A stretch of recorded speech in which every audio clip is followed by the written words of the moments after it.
What do you say, everybody? Hello and welcome to Thomas More Stadium in beautiful Florence, Kentucky. It's the three-game series between your Florence Y'alls and the visiting Washington Wild Things. Welcome to the Frontier League Network, powered by HTN. You're listening to Florence Y'alls Baseball, as well as the Florence Y'alls Radio Network. Rory Tettemer alongside Ben Hauer. First time back in Thomas More Stadium for about a week. Ben, how are you feeling? It's been an off and on time for you on the play-by-play. Off and on, definitely more off than on these last few weeks, just how much this team's been away. But today starts a pretty good stretch of Florence here at home. That includes that All-Star break that's going to be here at Florence next week. So a lot of time back at Thomas More Stadium. Excited for a good week. It's the only first time anybody but Evansville from the division has been at Thomas More Stadium this year. And a couple of really good battles in the first two series between these two teams back over in Washington. So we'll see what they can do here at home. I think the pitching matchup lines up pretty well for Florence, obviously, with it being a weekday series. They're not going to see Kobe Foster. And you got Evan Webster on the mound, the two guys that have been pitching pretty well as of late. Nate Lawson and Casey Bargo. Yeah, no, I think it's going to be a great series. Obviously, you mentioned it, these teams have been pretty even, 3-3 against each other. Florence won the first series. Washington won the next one. They're both been at Washington, so now Florence gets the bounty of playing here at home, which we know they love to do. The Y'alls are a much better team at Thomas More Stadium than they are on the road, and you are facing a Washington team that it has, yes, been the best pitching team across the entire Frontier League. However, 3 of their starters have been picked up by affiliated organizations, and they're still looking to fill that role. Kelvin Perez is the guy that they're trusting a lot. He's on the mound today for the Wild Things. It is Hometown Heroes Night for the Y'alls. Florence is donning their red, white, and blue with star-spangled sleeves on the jerseys. They are fresh. Those are pretty sweet jerseys. We've had a lot of pretty cool jerseys on the theme nights. I think this is when there was actually supposed to be early in the season when it was supposed to be Hometown Heroes Night. Had a little cancellation. So glad that they could get it in here. And first game back here at home after the 4th of July, I think it's pretty fitting. I think it works out, honestly, perfectly. And you know what? I don't know if you saw the 4th of July fireworks that we had at Thomas More Stadium, but it was a packed house and easily the best firework performance that I've ever not been to, seeing it on video. I mean, it was amazing. But you mentioned it, Evan Webster for Florence. He is looking to continue where he left off against Washington. That was one of his best starts of the season. He got cut short to rain, but it was 5 2/3, 2 hits, shutout baseball, no walks, and just 1 strikeout. That lowered his ERA down to a season low 2.67 and a 4-1 win for Florence. Since then, he's been hit around a little bit more. His last 4 starts, he's only had 1 quality start, going 7 innings, 4 hits, 1 run, 8 Ks against Gateway. Last time out, a loss. 4 innings pitched, 8 hits, 6 runs, 5 of them earned, 2 walks and 2 Ks. His ERA now up to 4.85, 6-4 on the season. He has qualified in every single decision. What are you hoping to see from the ace today? I'm hoping to see him settle in a little bit more now that he's finally at home. Rory, his last 5 starts all came on the road. He did not pitch at Thomas More Stadium in the month of June. So I think there could be something to finally getting home and settling in a little bit. I'd like to see him come out of the strike zone a little bit earlier. I think when he struggled, he's gotten behind in counts in the first couple innings of games, and it just works his pitch count up a little bit. And he's just had trouble when he runs into a little bit of traffic on the base paths, kind of dialing in and getting out of those situations. So when he's on, we've seen some Florence pitchers who their best thing is getting out of damage. Now when Webster's on, he's someone who isn't letting much damage on the base paths at all. I mean, certainly a lot to go off of there, Ben. I think you're absolutely right on the home versus away disadvantage there for Webster. He's only made 2 starts at home this season, against Mississippi on May 14th and against Schaumburg on May 31st. In both of those, he's looked very good and has allowed only 2 runs. It was actually in that game against Mississippi. He was lights out against Schaumburg. Everything else has been on the road. And what do we say in the pregame show? Florence, a much better team at home than they are on the road. Across 10 starts, he's only been given 56 runs of support, an average of 5.6 runs. That is lowest on the team. So they have not been backing up their ace in Evan Webster. They average about 7.55 on the season so far. So hopefully playing here at Thomas More Stadium in a 2-start week for Webster is going to help him out a little bit. Plus, a little bit of chip on the shoulder, I think. Not selected as an all-star. I think he wants to make the Frontier League pay for that one. Yeah, he definitely does. He's got enough really good starts to me to have a really good shot. And obviously, I think some of the recent struggles really did it. What you got to look at is if you take his three, he's got three pretty poor starts. You talked about all of them. They come in the last four total starts for him. Take those three out, he's been dynamite this season. And those are really inflating numbers, a total of 19 earned runs in those three starts alone. Other than that, he's been lights out. Florence about to head out onto the field. Let's take a look at the starting lineups for today. Leading off for the Y'alls, the left fielder Milo Rushford. Batting second, the designated hitter Zane Richardson. In the 3 slot, the captain Hank Zeisler. Batting cleanup, the right fielder Brendan Bobo. In the 5 slot over at the hot corner, Garrett Broussard. Batting 6th, the second baseman Brett Blomquist. In the 7th slot, the center fielder Tyler Schoenfeld. Batting 8th, the shortstop Dylan Baker. And rounding it out is the catcher Kyle Harbison. Again, the right-handed pitcher Kelvin Perez on the mound. For the flip side, for Washington, it's a couple of names that we have not seen this year. Leading things off, the designated hitter Antonio Monroy. Have not seen him. Batting second, the second baseman Connor Peak. Haven't seen much of him. As always, in the 3 slot, the first baseman Andrew Check, followed by the cleanup hitter and all-star left fielder Anthony Mercado. Batting 5th, the right fielder Jeff LaCorey. In the 6th slot, guy you've seen a lot of, the center fielder Caleb Ketchup. Batting 7th, the third baseman and reigning Frontier League Player of the Week, Cole Fowler. In the 8th slot, doing the catching, Isaiah Quiros. In rounding out will be the shortstop, Kyle Edwards. It's a team in Washington that has been led by their pitching. The home runs are massive. Obviously, with Andrew Check and Anthony Mercado in the 3-4 slot, you know those guys are big-time hitters. Probably might be able to see both of them in the home run derby here just next week, actually a week from today, maybe facing off against Richardson or Bobo. That'll be a fun showtime fireworks there on that home run derby. But both of them are leading the way on this offense. They are. You know, it's a little misleading when you talk about how great their offense has led things. It doesn't mean their offense has been bad. I mean, you're 34-17 on the season. They've been the best team in the conference. And, again, because they are so prone to hitting so many home runs, that's where they get a lot of offense. They're also prone to some lower-scoring games. They've had a few of those against Florence in their first 6 meetings. So, you know, on a night like this where the wind isn't doing much, if it's doing anything, it's flowing a little bit to right, not really out at all, maybe in a tad. It's not too humid. There are definitely better nights for the ball to fly. If Evan Webster can just get going early and limit that home run ball, you can talk yourself into a really good start. That is my key to the game. Keep the ball in the ballpark. We were talking about this, pitching staff not allowing too many home runs a couple weeks ago. That's changed. They are now the 5th worst team in allowing home runs in the Frontier League. A couple bad series for the Y'alls pitching staff. Let's see if they can keep it in tonight against a talented Washington offense that boasts a lot of power. We'll pause on the 5th West Brewing pregame show as we take a listen to our national anthem. Don't go anywhere. More Florence Y'alls baseball coming up on the Frontier League Network, powered by HDN.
Lovely, lovely rendition of our national anthem, and fitting here on Hometown Heroes Night. We're ready for some baseball at Thomas More Stadium.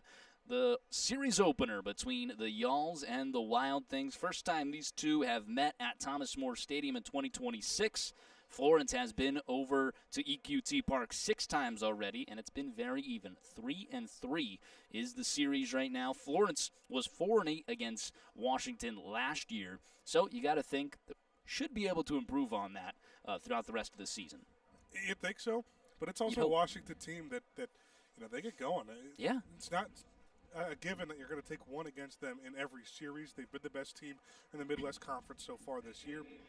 But again, an offense that has the ability to go quiet.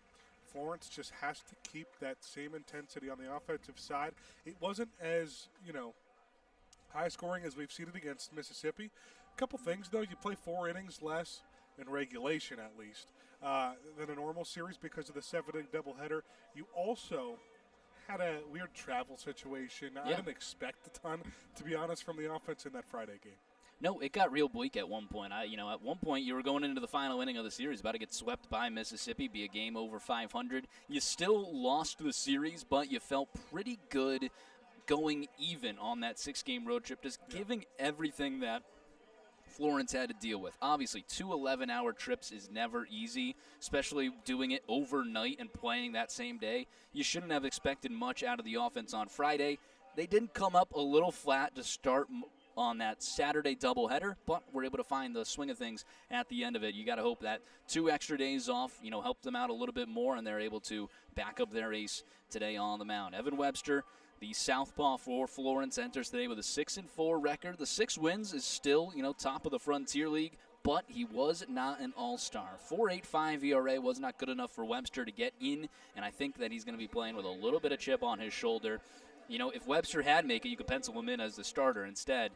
He's just hoping to finish off what has been a pretty good season for the Y'alls ace.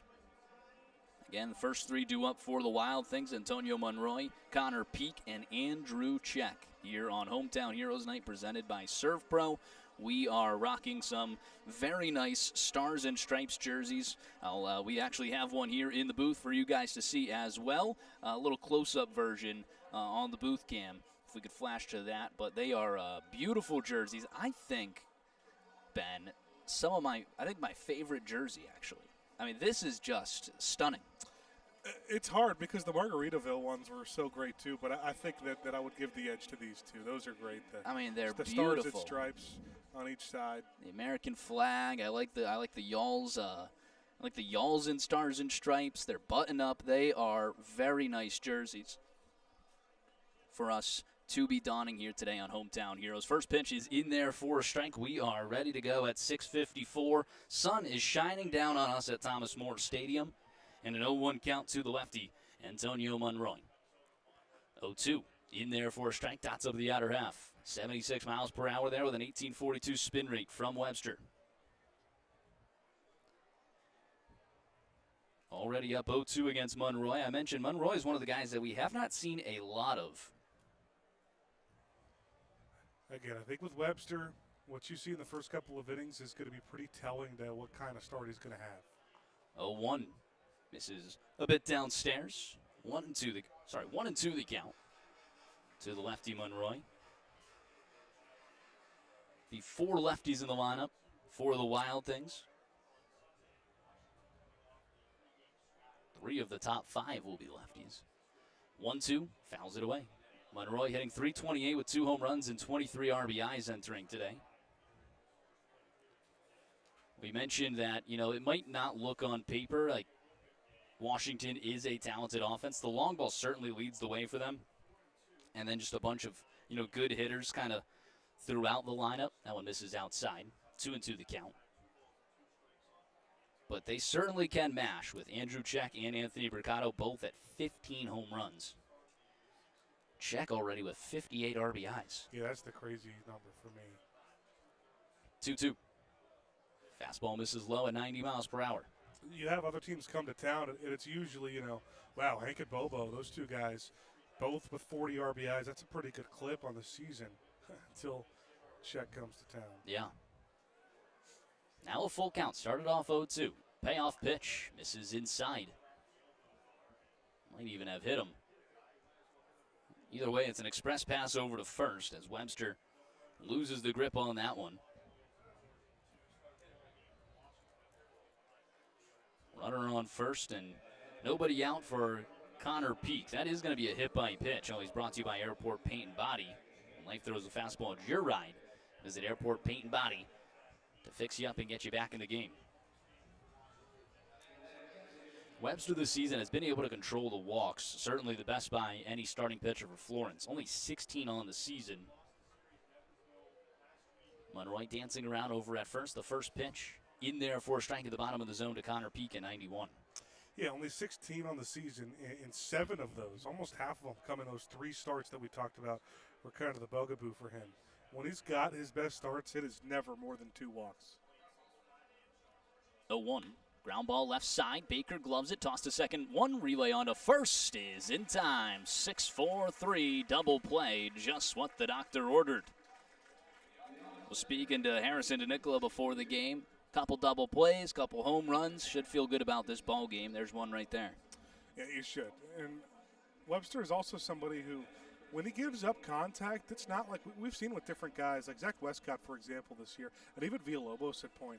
He's given up a lot of contact. When they do, it's hard contact. Yeah. They've gotten hit around hard. He's had a couple of unfortunate starts when it comes to a lot of bloop base hits. Andrew Czech takes the first pitch low. This is the 2 guys that you'll be watching, Czech and Mercado. Doesn't seem like a matter of if they will homer, it's just when. And that's going to be the big key for Florence this entire series, is to keep them off balance and to keep them inside the ballpark. If you're able to do that, should be a pretty good series. Should be, especially again. You got to consider who they're throwing on the mound. Still TBA on Thursday. That one misses by just a hair. 2-1. This is a tall matchup right here. It is. Well, you finally get to see Czech in person. I mean, he is. Well, he was here for spring training, and I remember my first reaction. 2-1 bounces inside. Mercado playing his first game back at Thomas More Stadium in regular season play. He has been unleashed since Florence last saw him. 3-1. Broken bat popped up in the infield. Hank Zeisler is going to get called off by Evan Webster, who makes the grab at an unconventional 1-2-3 first frame for Webby. Heading to the bottom of the first, Florence gets their first crack when we return to the Frontier League Network, powered by HDN.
Bottom half of the first inning is always brought to you by Heritage Bank. At Heritage Bank, we believe your money should work as hard as you do. Proudly local, fiercely dependable. That's the Heritage difference. Visit heritagebank.com to stop by a branch near you today. Kelvin Perez, 2-2 with a 5.63, toes the rubber for Washington. Florence will send Milo Rushford, Zane Richardson, and Hank Zeisler, the first 3 to the plate against the righty for Washington. The Wild Things at 34-17. They lead Florence's division in the Midwest Central. The Yalls, 3 games above 500, 26-23. Battle of a couple rivals. Florence hoping to jump on the board early, and they're donning that new lineup that you're seeing in person for the first time. Yeah. Rushford and Richardson at the top of the order, whereas when we left, it was Tucker and Shaneyfeld. Rushford, the lefty leadoff hitter. Straight up defense for the Wild Things. First pitch, grounds it right back in front of home plate. Quiros with a bare hand play. Throw on to first is high, but in time. Been really tough to overthrow the hulking Andrew Czech over at first base. Well, I was just about to say, we were just talking about how tall Czech is, and it's not basketball, it's not soccer where height is just such a huge advantage, but there are some ways that, mostly pitchers and first basemen have that advantage of being that tall, and there's one of them. I think any other first baseman, that ball's in the right field. Zade Richardson will dig in, and he's still having an incredible season. Did not cool off on the road, hitting .354, 6 home runs, and 31 RBIs. Finds himself now in the 2 spot here in the order. Fastball catches the top of the zone. Kelvin Perez out of Venezuela. Did face Florence a couple of times. Did not go long. 0-1 misses upstairs. It was out of the bullpen. He threw an inning, no hits, no runs, a walk, and 2 Ks. And then on June 6th was the most recent 2 innings, no hits, no runs, a walk, and no Ks. So has not allowed a hit across 3 innings. It's a talented Florence lineup. 1-1, swing and a miss. He is one of the guys that Washington has had to call upon due to, half their rotation getting picked up by affiliated teams. Maddox Long, Zach Kirby. In this league, a lot of relievers, when you get to the professional level, came up and spent a lot of time as starters, so it's not always you need to find a starter to replace them. Sometimes you can kind of start working guys more in starter roles. Here's the 1-2, swing and a miss, blows it by him at 90 miles per hour on the outer half. Yeah, Perez is not one of those guys across his entire professional career that has been starting. This is actually, his 3rd professional start. His last time out, Evansville knocked him around. 4 innings pitched, 11 hits, 7 runs. 6 of them earned 2 walks and 3 Ks. First time out was against Windy City. 4 1/3, 4 hits, 1 run, no walks, and a K. It moved up to 80 pitches his last time out. So it should be probably a little bit more than that this time. But if Evansville is able to knock around, Florence been pretty even with Evansville this year. Obviously not record-wise, but a lot of the games, just 1-run losses, close games. Similar offenses for sure. 0-1 the count to the captain. Zeisler, the lefty batter's box. Fouls that one away. Zeisler, a 2026 All-Star. Y'all-Star. It's his 3rd nomination, 3rd time being an All-Star in his career. 3 in a row. Actually, ever since I put on the headset. Any correlation? No.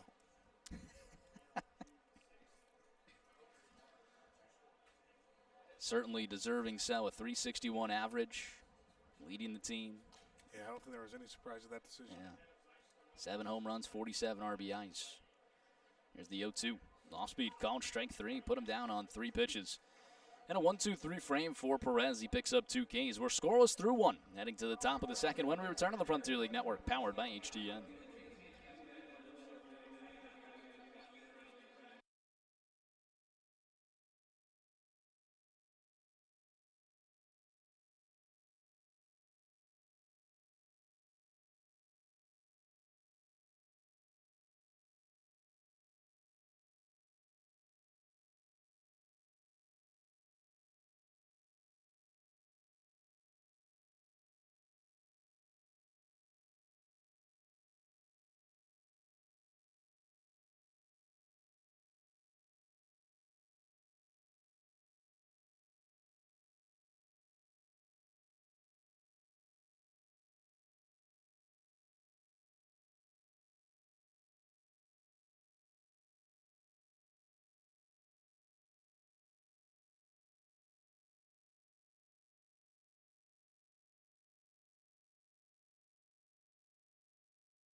Top half of the second inning always brings us our umpire intro, brought to you by Pella Window and Door. Looking for a clear view of every call? Trust Pella Window and Door, bringing you replay-worthy clarity and craftsmanship you can count on. Pella Window and Door, so good, even the ump won't miss a thing. We've seen this crew a time or two. Yeah. Increasingly of late, Miguel Rivera Cruz behind home plate, down the first baseline, Will Naleski, and down the third baseline, Akira Gok.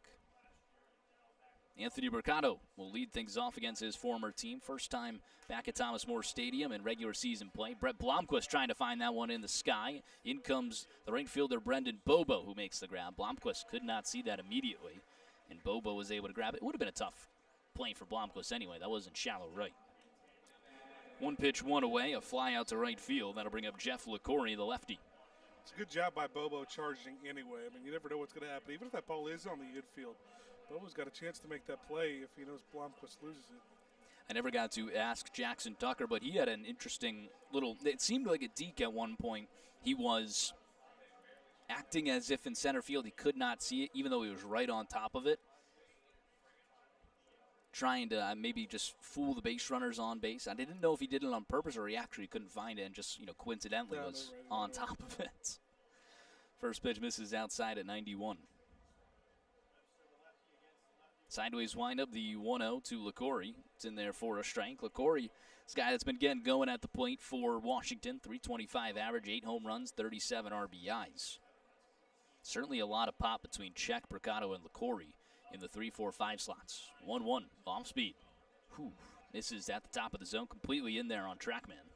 Nice pitch there from Evan Webster.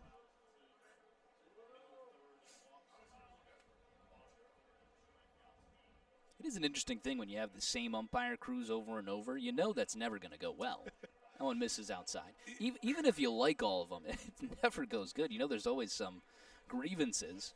You also know that fastball right there at the top of the zone usually is going to be called a strike nowadays because we've seen Rivera Cruz so much. Just someone with a smaller zone. That one misses downstairs in a 5-pitch walk. We'll put LaCorey aboard. Second base runner allowed from Evan Webster. First walk of the day. Second free base. When you have a team who hits a lot of home runs, traffic on the base paths becomes a lot more important to limit. Certainly.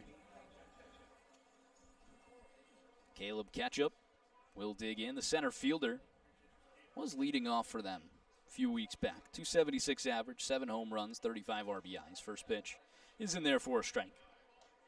Certainly has some wheels. Saw plenty of defensive highlights at EQT Park.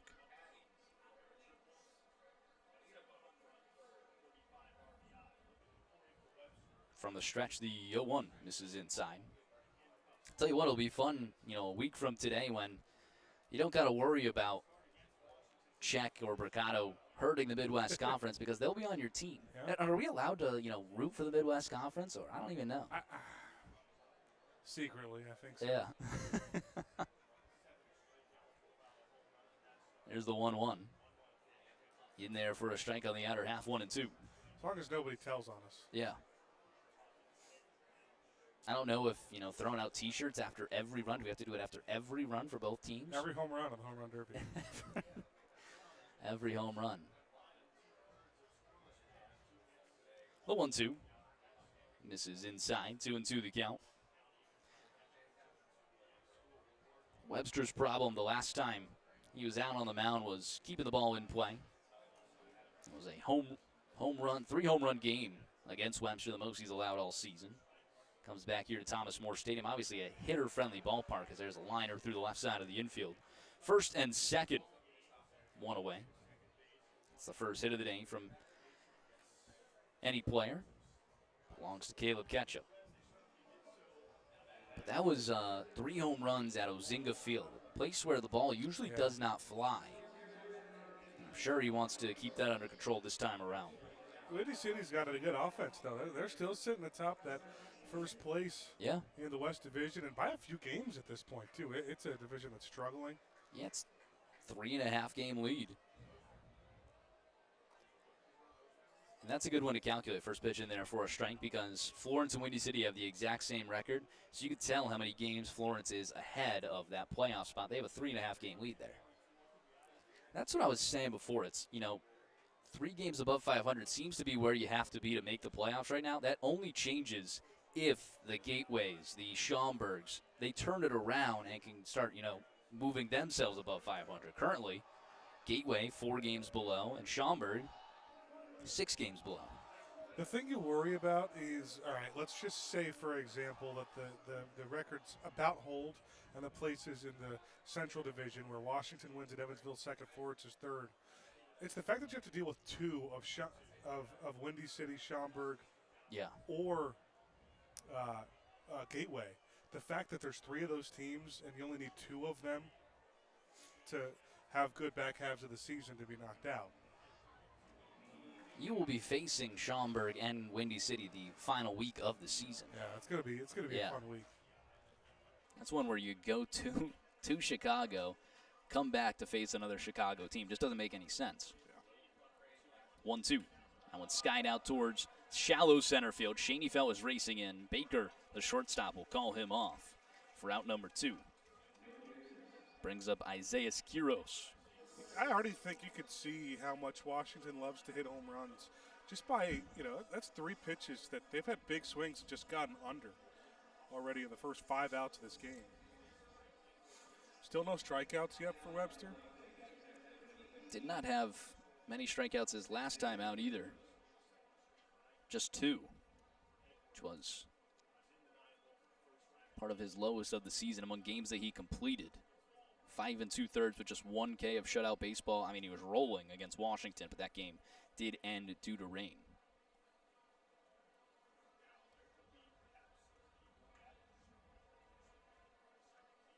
One to know the count to Quiros.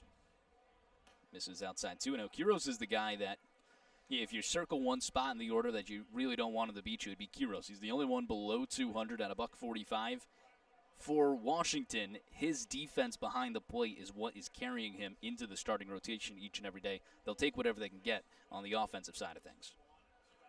We saw it last time Florence was home against Evansville, too, when they had Cohen Wilbanks take a lot of the at-bats, catcher hitting 8th. Yeah. And Wilbanks really made Florence pay. Yeah. His first homer of the season, it was a grand slam in that game 1 of the series. Quiros 3 home runs this season, 11 RBIs, and Webster has him at a 3-0 count. Do not want to walk this guy. In the 3-0. This is upstairs, a 4-pitch walk. Second walk issued by Webster. 3rd free base. He will load the bases with 2 away for Kyle Edwards. Yeah, this at-bat is immediately one of the most important in this game. Not only, obviously, the bases being loaded, but with 2 outs, the 9-hitter at the plate. That was the thing about Evansville. We talk about Wilbanks. An all-star hits 9th for them, and T.J. Salvaggio. He'll be a reserve shortstop. Edwards still just 214 on the season in the 9-hole for Washington. That's 5 straight balls here for it is. Webster. Kyle Edwards hitting .214 with 3 home runs, 22 RBIs, 5'11", $170. Look at this, Zach Westcott going to go try and calm down the left-handed starter Webster. He was just trying to find his footing. Seems to be messing around with that turf that no one seems to like. It looks different this time around. Is it always 2 pieces on that top layer? I thought it was 1 at one point. You might be right. I'm not sure. It still looks like there's just a ton of sand on it. Yeah.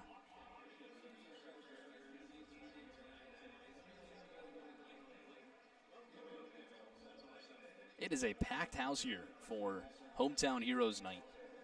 One of the most attended Tuesday games of the season. Certainly a nice thing for the folks of Serve Pro to see. Everybody loves their $2 tickets and hot dogs and popcorn. Yeah.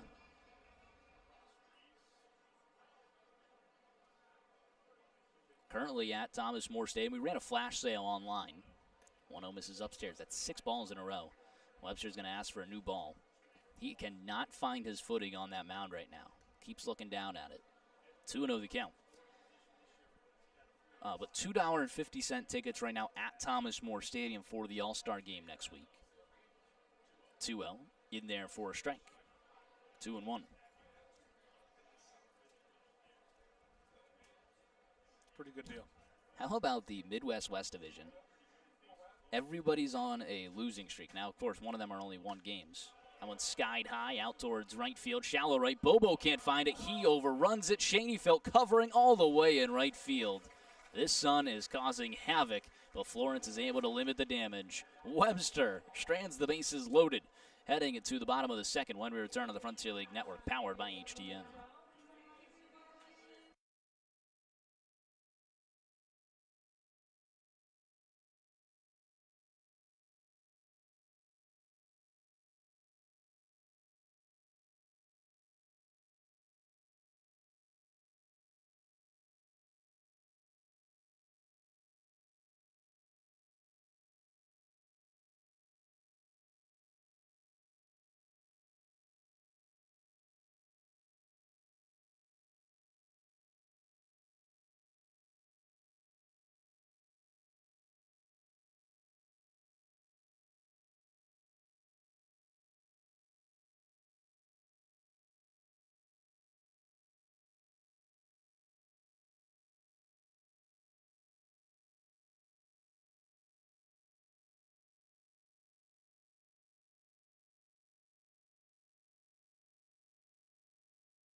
Bottom half of the second inning always brings us our Thomas More scoreboard. Always a scoreboard partner, Thomas More University. There, you're able to take your life and your career as far as you want it to go. Apply or donate today at thomasmore.edu. Florence gets their second look at Kelvin Perez. Went 1-2-3 in the opening frame. It'll be Brendan Bobo, Garrett Broussard, and Brett Blomquist. 2 up for the Yalls. You are listening to the Frontier League Network, powered by HTN, as well as the Florence Yalls Radio Network. Rory Tettemer alongside Ben Hauer. Excited to have you guys here today. Hope to see a lot of you also during the All-Star Game and Home Run Derby next week. A week from today. I cannot believe it is already almost here until the Frontier League's best and brightest take the stage here at Thomas More Stadium. Brendan Bobo digs in. 304 average, leads the team in home runs with 11. And earned himself a reserve spot on the All-Star team in the outfield. Shows how good the Midwest All-Star outfield is. Yeah, it is. That Bobo's a reserve. The 1-0 misses. Ooh, hits downstairs. Bottom of the zone. I don't even think Kiros fielded that one well. Bobo or Richardson, you could probably pencil one of them in for the home run derby. I would like to say both. 1-1 misses upstairs. Talking about, having the home crowd behind you. Bobo, just amazing in batting practice. And then Richardson's, just wanted to do it.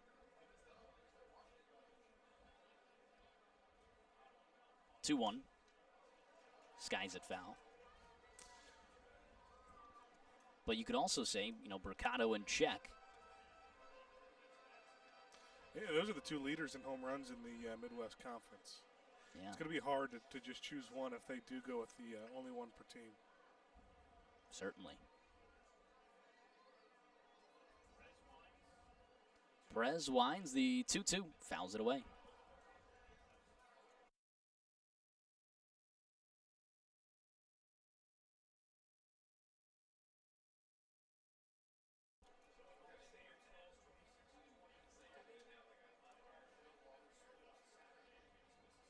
I'm a real big fan of these jerseys. Apparently, they sent out a text, if you want to purchase your jersey, they're going for auction after. 2-2. This is upstairs. But if you want to purchase your jersey, like this text, and apparently 15 people liked it in the team group chat. Everybody wants their red, white, and Yalls jersey. So if it was for red, white, and Yalls night, that was the original night they were supposed to wear them. Did not get them in time due to overseas shipping troubles. 3-2, swing and a miss. 3 Ks in a row for Perez. He's gone 4 up, 4 down against Florence. That'll bring up Garrett Broussard. It's the fastball every time on strike 3 that these Florence hitters just aren't catching up to it. It's not doing anything special. 89 miles an hour on that one. But Florence hitter's just not on time.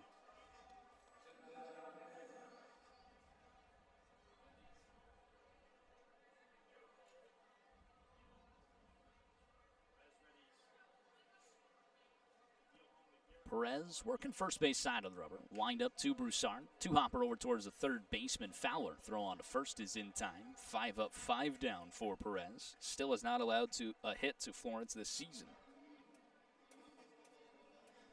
Now across 4 2/3 inning. It's another pitch again. If Florence is on time, you might not have the ability to do some damage with. 89 up and in. Broussard, you could tell after all those fastballs, and he got to swing and miss. Didn't want to be behind, so he was early on it. Quick 2 outs for Perez. This brings up the other All-Star, and Brett Blomquist. That one's in there for a strike. Florence with 3 All-Stars, Zeisler, Bobo, and Blomquist. Blomquist earned the All-Star starting second base for the Midwest Conference, so Zeisler and Blomquist will man down the right side. That eventually you would hope Bobo would trickle in there as a reserve, and you can have all 3 on the right side. 0-1 misses out. Yeah, I'm interested to see what they do with the DH spot, too, because that was not a part of the, Oh, that's a good point. official voting. Yeah. So maybe Bobo, hometown guy, hitting 300. Yeah. Maybe he gets the nod at the starting DH. 1-1. Skies it foul. The other person that it was a really close battle between Zeisler and Andrew Check. Yeah. I think that's another person that could be DH. Definitely could be. Yeah. They make good cases. Obviously, Toby Hall is the manager. Harrison DeNicolai would also be one of the coaches, but I found out today that Zach Westcott will also get the nod. He will be joined. All 3 of those will be joined by Jay Pecci, the manager for the Mississippi Mud Monsters, as well as 2 coaches from Windy City. 1-2. Ground ball left side, fielded on the backhand and off the glove of Fowler into left field for a base hit. Blomquist rounding first on his way to second. The throw comes in. Tag apply, not in time. Brett Blomquist with a hustle double. Hard hit off the backhand.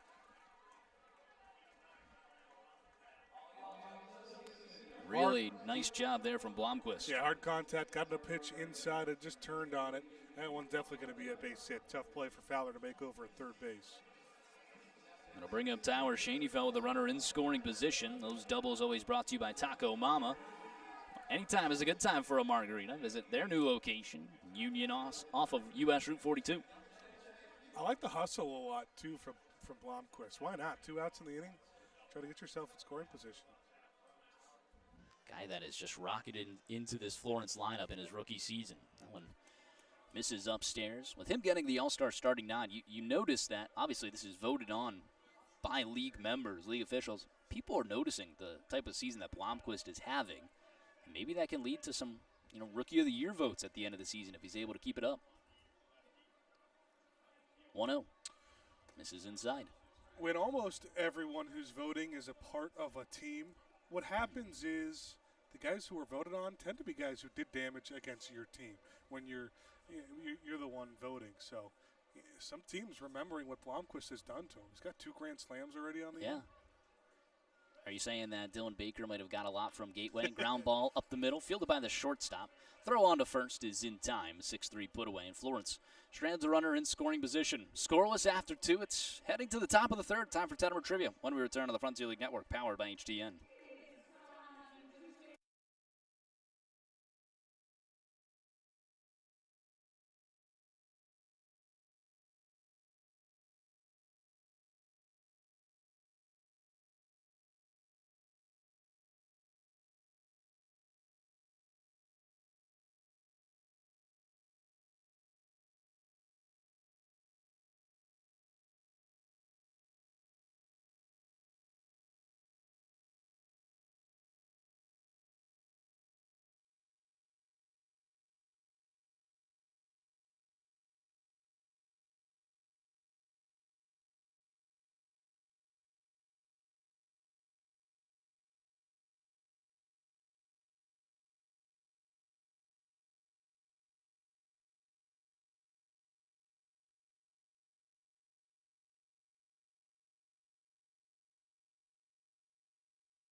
Top half of the third always brings us our Tettemer Trivia.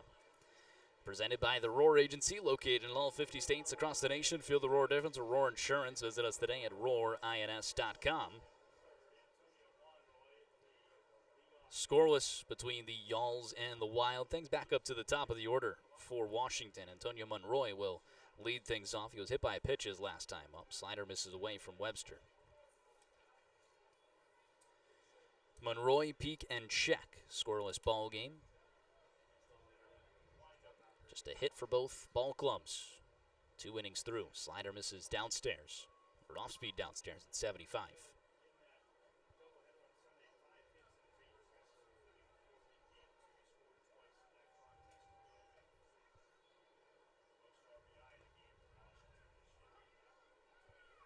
That one's in there for a strike.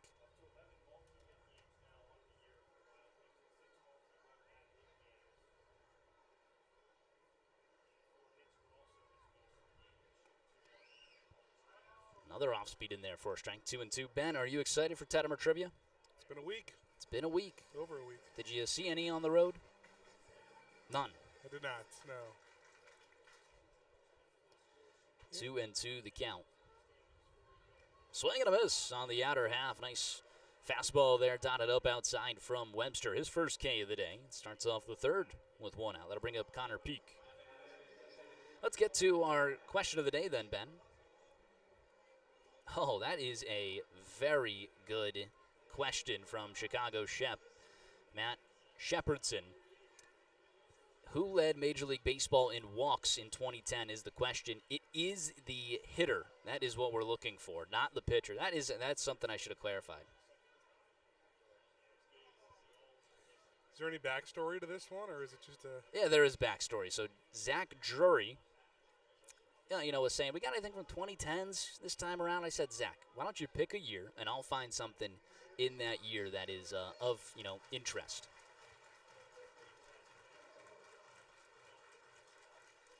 So he ended up, finding 2010. So I found a stat. So are there any hints on this one? Yes. Who led Major League Baseball in walks in 2010? My hint, NL Central. Allen misses upstairs, a 1-2 count to Connor Peak. I don't think I can not guess Joey Votto here. 1-2. Called strike 3. Fastball on the inner half. Back-to-back Ks from Webster. This time looking to put down Peak. That'll bring up Andrew Check with 2 away, and the base is empty. King of walks in his 2010 season was his MVP season, so I feel like I just got to go Votto, especially at the NL Central too. But something tells me it's probably not Votto by the way you're smiling, but that will be my guess. No, you know what? You know what I will add to it is that, Zach was just begging for Joey Votto to be the answer. So it's either I gave it to him or not. Yeah. 1-0. Ooh. This is at just the top of the zone. 2-0 the count. I could see you trying to be slick and knowing, my mindset, that a lot of people have that mindset, and you even go NL Central and it's not Votto. That one's in there for a strike. Top of the zone at 91. But if this answer is Joey Votto and I didn't get it, I wouldn't sleep at night. We got a lot of good guesses already coming through. Who led Major League Baseball as a hitter in walks in 2010? Swing and a miss again, top of the zone, 2-2 the count. You are the only person, though, that Reds fans can't celebrate 2010 around. That's true. That's true. The way that season ended. Yeah.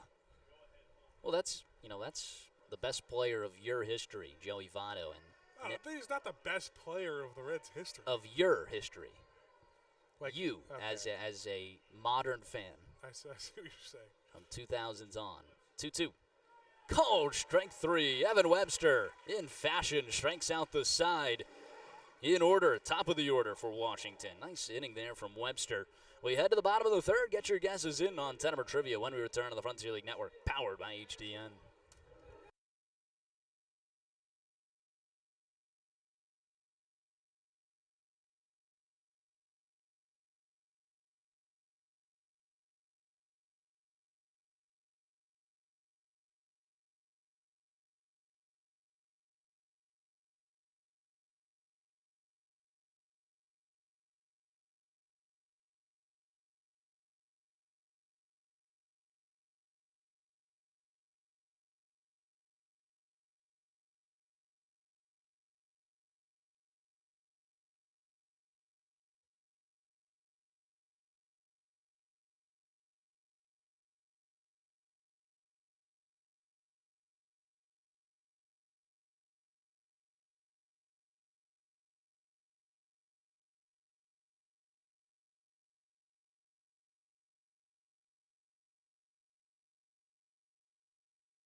Bottom half of the third inning, scoreless at Thomas More Stadium. Florence again facing Kelvin Perez. This time it's the 8-9 top. Baker, Harbison, Rushford. They got their first hit. It was Brett Blomquist with a hustle double. Stranded out at second in the second inning. That is the first hit that Perez has allowed this season against Florence. Now 5 innings pitched against the Yalls. 1 hit, no runs. Been very good. And he just looked overpowering for the most part the first time to the lineup to this Florence offense too. Fastballs just blown by hitters. Crowd is getting very excited. Dylan Baker at the plate. Baker 9 home runs, 37 RBIs, a .269 average. Grounds the first pitch down the third base line and foul. 0-1 the count. We're still playing Tettemer trivia. The question was, who led Major League Baseball in walks in 2010? My hint in the NL Central. It is a batter. Yeah. My guess is Votto, but I know it's not Votto. It's my final answer. Your guess is Votto, but you don't have any conviction in it. No. 0-1. In there for a strike, in and out of the glove of Quiros. Because logic says Votto, unless that logic is knowing you. That and doesn't knowing seem what you too would do fair. to Zach. That doesn't knowing seem too what you would do to Zach.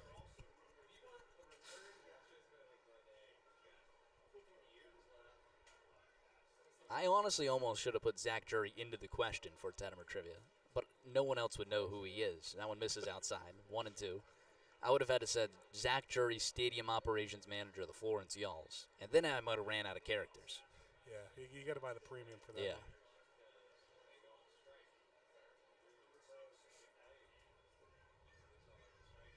Wind up the 1-2. Misses upstairs to Dylan Baker. You know, Florence, right now this week finishing off a series of 27 games, or only 6 of them have been at home. Now, the front office on the other side, entering today is, our next 21 games, 17 of them are at home, or 21 days, 17 at home. Swing and a miss, Dylan Baker down on strikes. That's the 4th K for Perez. I said, well, didn't you guys just get a big enough break? One where the team was just hurting. Wasn't that break good enough for you? And the answer was no. I enjoyed the break. You certainly got a lot of work coming up. Yeah. But I'm excited for it. Well, what was I saying today? I only have like 13 road games left. Yep. That one misses outside. Bottom of the order, Kyle Harbison. 329 average for Harbison.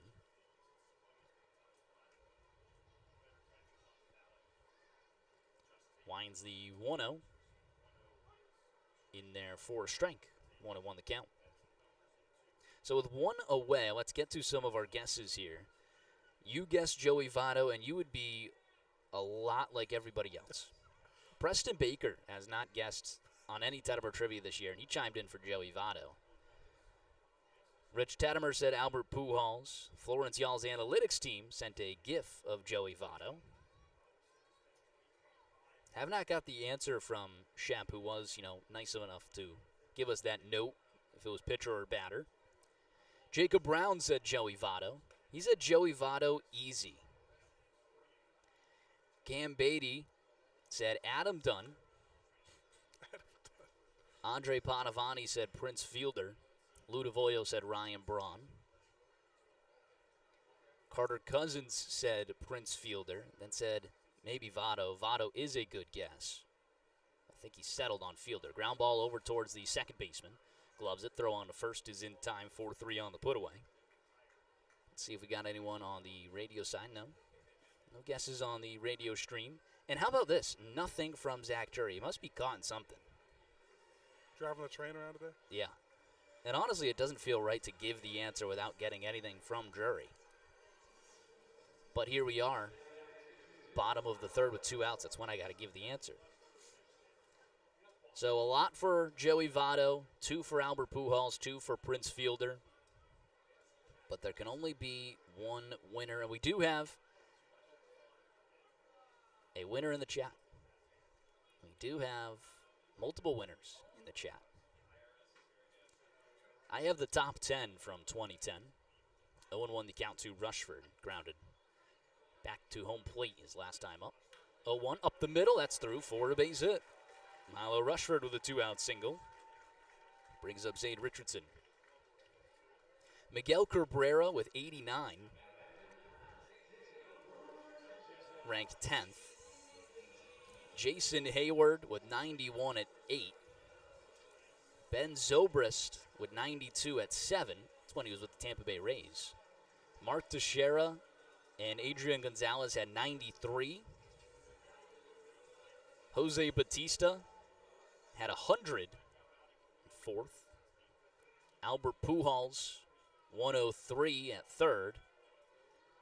At 110 was Barton from the Oakland Athletics. Derek Barton? I don't even remember him. But leading the way with 114 walks in the NL Central from the Milwaukee Brewers, Prince Fielder is your answer for today's Tettemer Trivia. I did leave out Joey Votto just to build some suspense. Throw down to second is not in time. A stolen base from Milo Rushford.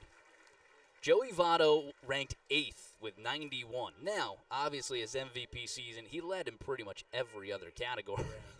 Well, you got to think back to, like, there was a criticism for him in some of his other really good years was he walked too much. So, like, that 2017 season where, you know, I thought he had a really good chance to win MVP. So I think that was the year where they said he walked too much, and I would have a good bet that he walked a lot that season. 2-0. So I was right, because I said it wasn't going to be Joey Votto. Wasn't going to be, okay. So pick one person and then, you know, the million of other players in baseball where it could have been. The correct answer, the first to do it, was Carter Cousins, so he is our winner for today's Tettemer Trivia. Immediately thought of Albert Pujols. And then Cam Beatty came in next. And I will say Cam Beatty said a lot of people didn't just give that one, you know, conviction answer. Check swing doesn't go around. 3-1 the count. But he did get it right. Carter Cousins, either way, is your winner for today's Tettemer Trivia. Congratulations, Carter. 2010, good year. Good year for some, you know, fun stats. Prince Fielder. Season for sure. Yeah, Prince Fielder in his prime gets drawn a lot of walks. 3-1. Richardson skies one out towards left field. Bricado is working in towards the gap. He's called off by the center fielder Ketchup, who makes the grab to end the inning. Florence strands another runner in scoring position, picking up a single from Milo Rushford. He's stranded out at second. Heading to the top of the 4th. Scoreless at Thomas More Stadium. When we return, Ben Howard on the mic. Don't go anywhere. More Florence Yells baseball coming up.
Early pitchers duel through the first 3 of this one.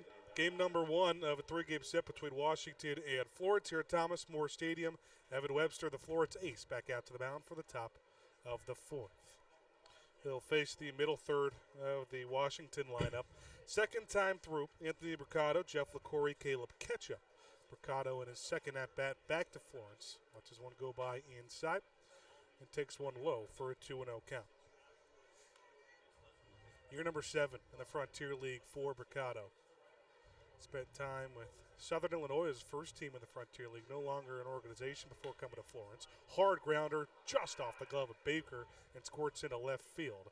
A hard hit single for Mercado. First hit for him today. Leadoff man on for Washington to the top of the 4th.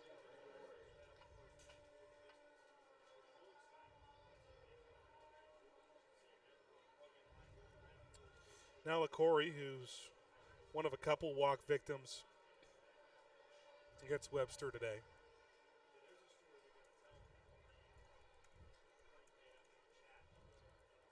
Stands in. Also one of the 4 lefties to face the southpaw Webster in the Washington starting lineup.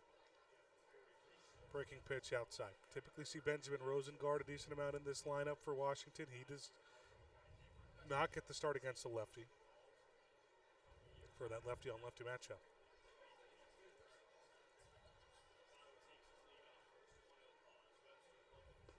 Swing and a miss on a breaking pitch, low. Webster came back with that curveball. Well, LaCorey has killed Florence this year. He was the player of the week early in the season, one of the first few weeks. That included a 7 RBI game versus Florence. That was the Washington single game record in RBIs. Arbison has to track that one down, but Mercado's not going anywhere. Stay over there at first base with some friendly chatter. His former teammate, Zeisler. But LaCorey's put ahead of this count now, 2-1. How excited are you for tomorrow's early splash day game? Swing and a miss on a fastball put outside. I'm a morning guy, so. Are you really? No, not at all. But for Florence baseball and splash day, Yeah. I'll certainly be a morning guy. Well, you get to experience the sun heating up this metal table for the first time. That's what I was excited for. You might want to wear long sleeves or else Long sleeves. you'll get a burn. I'm not wearing long sleeves tomorrow. Takes off with a 2-2 pitch. Mercado has to go back to first. LaCorey fouls it. Mercado is not a stolen base guy, so you can clearly tell that he picked up something on Webster. He may not look tall because the guy he's hitting behind is Andrew Check, but he is also a very tall player. It's just so physically imposing to see those guys in the middle of the lineup. Yeah. Kind of Judge Stanton-esque with Check and Mercado. Even 2-2 pitch. Just misses.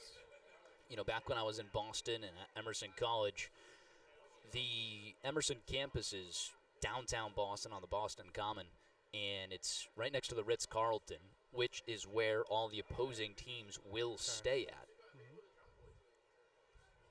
So, throw over to first. A couple of my teammates, they saw Aaron Judge standing next to Giancarlo Stanton, and they said it was like just 2 skyscrapers, just bigger than everyone else on the street. No doubt about it, you knew who they were from a mile away. Payoff pitch is low. That is another walk for Webster. It's now his 3rd of the game, including hit by pitch. So. That's ties a season high for walks from Webster. Well, we talked about when it's more than 2, those are some of his poorer appearances.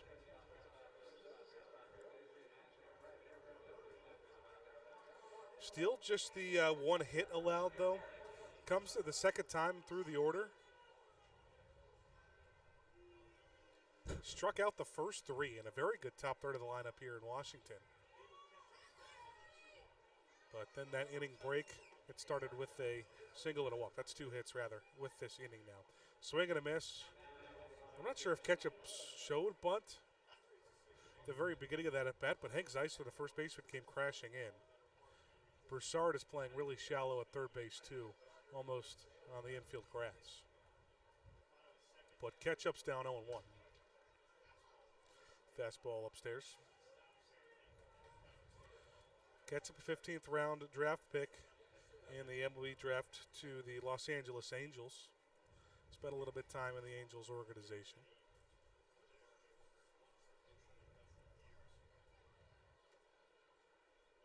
Runners take off, double steal, a breaking ball. It's hit right at Baker. Could have been two if there was no stolen base. He gets the easy out over at first. But Mercado to third, LaCorey to second now, and two in scoring position. That would just go down as a 6-3 put away, though. No stolen bases. Yep. Yeah. Again, they definitely saw something on Webster that they're able to favor, because Mercado is not a guy who would be stealing bases normally. Washington trying to strike first. Second and third with one out, a sacrifice situation for Cole Fowler. Who swings at the first pitch, awkward contact, jammed. Broussard dives, it's out of his reach towards the Florence dugout. That was almost a gift for Florence. But Broussard can't quite get there. He also had to work around Mercado over at third.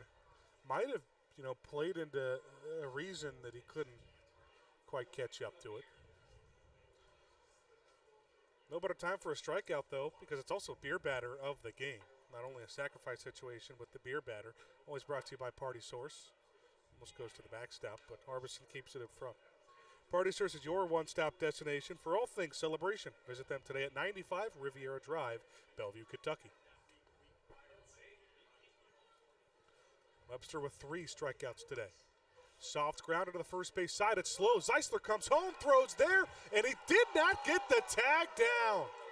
Washington will score. Zeisler's throw beat him by a mile, but Mercado gets around the tag, and Washington takes a lead here in the fourth. We'll take a look at the replay as Toby Hall's out to argue. That's close. I have to run something slow-mo.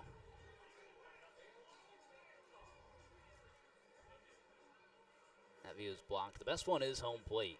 If we could show that again.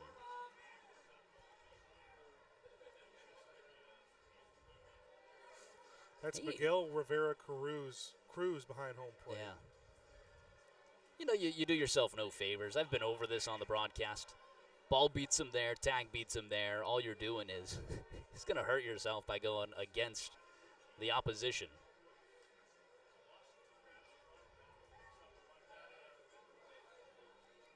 You wouldn't hear a peep on the other side if that was an out. Definitely not from anyone besides Mercado. Yeah. But that'll go as a RBI fielder's choice. Yeah. 3-2. This one's hit into left field on the first pitch. It'll drop in for a base hit. And now LaCorey will score with these. It's a 2-0 Washington lead on an RBI single from Isaiah Quiros. It's the second time he's been on base. We said that guy cannot hurt you. Now you let him on base twice. That's the lowest average on the team, 145. Not really by a close margin. Still just the one out in the inning, too. Not only the run scoring on that last play, but eliminating what would have been out number 2. And Washington still has a couple on base. It's 2-0 Wild, thanks, top of the fourth.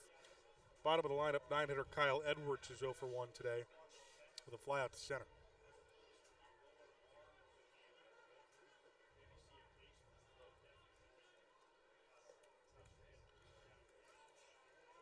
First pitch, ball. Below the knees, Edwards just hitting .214 of the season. Still has 3 home runs, though. A little bit of pop for a shortstop. Punches one foul up near the kid zone. Very crowded kid zone. We talk about the crowd today. Those kids over in the kid zone, they're not playing too much. They're watching this game. And they're getting ready for that kids run.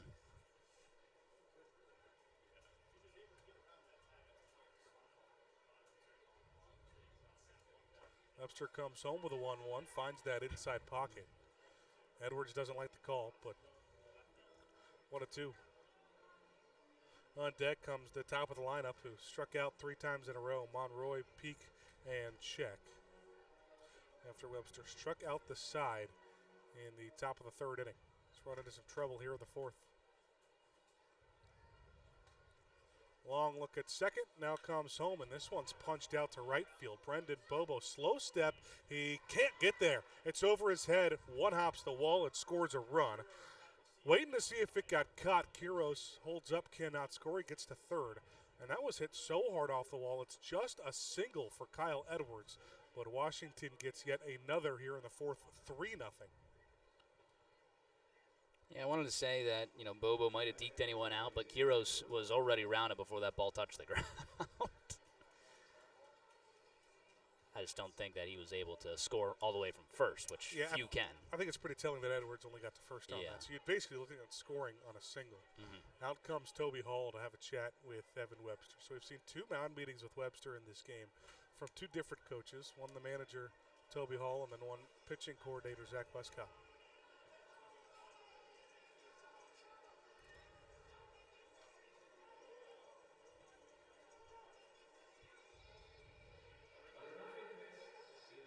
We talked about it. You got to feel like at some point Mercado, Check are going to get something on you. LaCorey, I don't think giving up 3 straight RBIs, the 7, 8, 9 hitters, though, is what you're looking for. Certainly not, especially because Edwards almost got out of here. Yeah. In Fowler, who's had a respectable season at the plate, very respectable. His was just the one that was a fielder's choice. It's back-to-back RBI base hits. Pretty hard hit from Quiros and Edwards.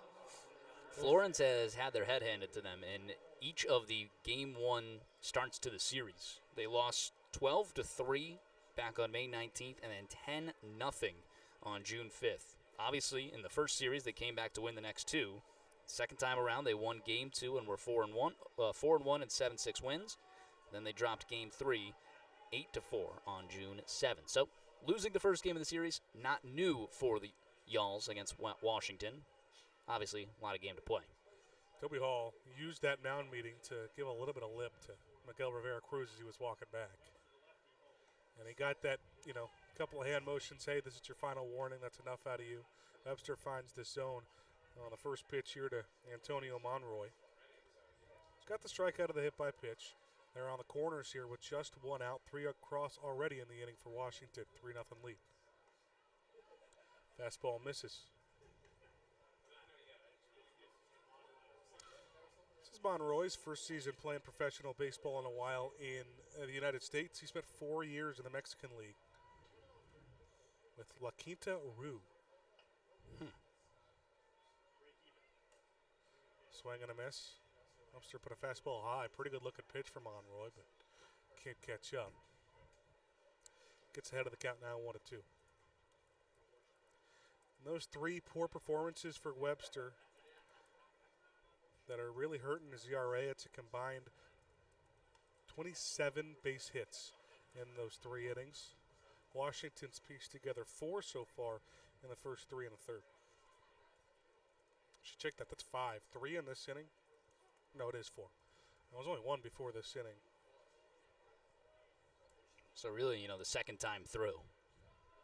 Again, Florence has had that trend on a lot of their starting pitchers. They have. And it's weird because it was off to such a good start the second time through was.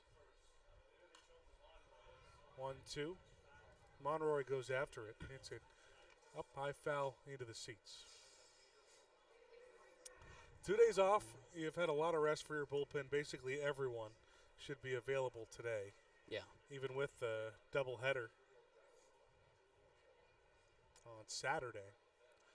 But in one of those games, Casey Bargo gave you some, or rather it was Nate Lawson. No, Villalobos, that's it. Grounder. The third base side, Broussard gets it to second, to first in time for a 5-4-3 double play to get Florence out of the inning. Boy, that's huge. They strand one, but Washington strikes first. 3 straight RBIs for their 7, 8, and 9 hitters.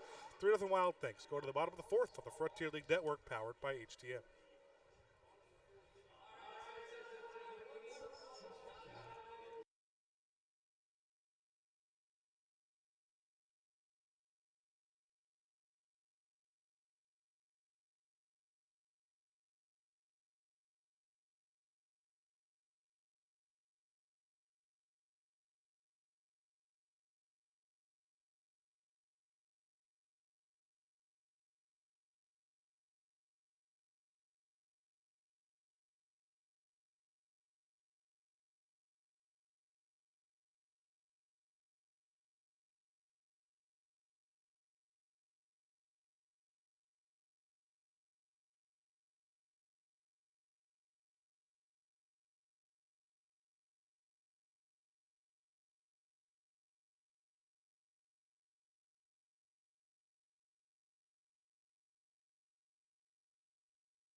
Another divisional matchup for Florence. Their first at home that doesn't come against Evansville.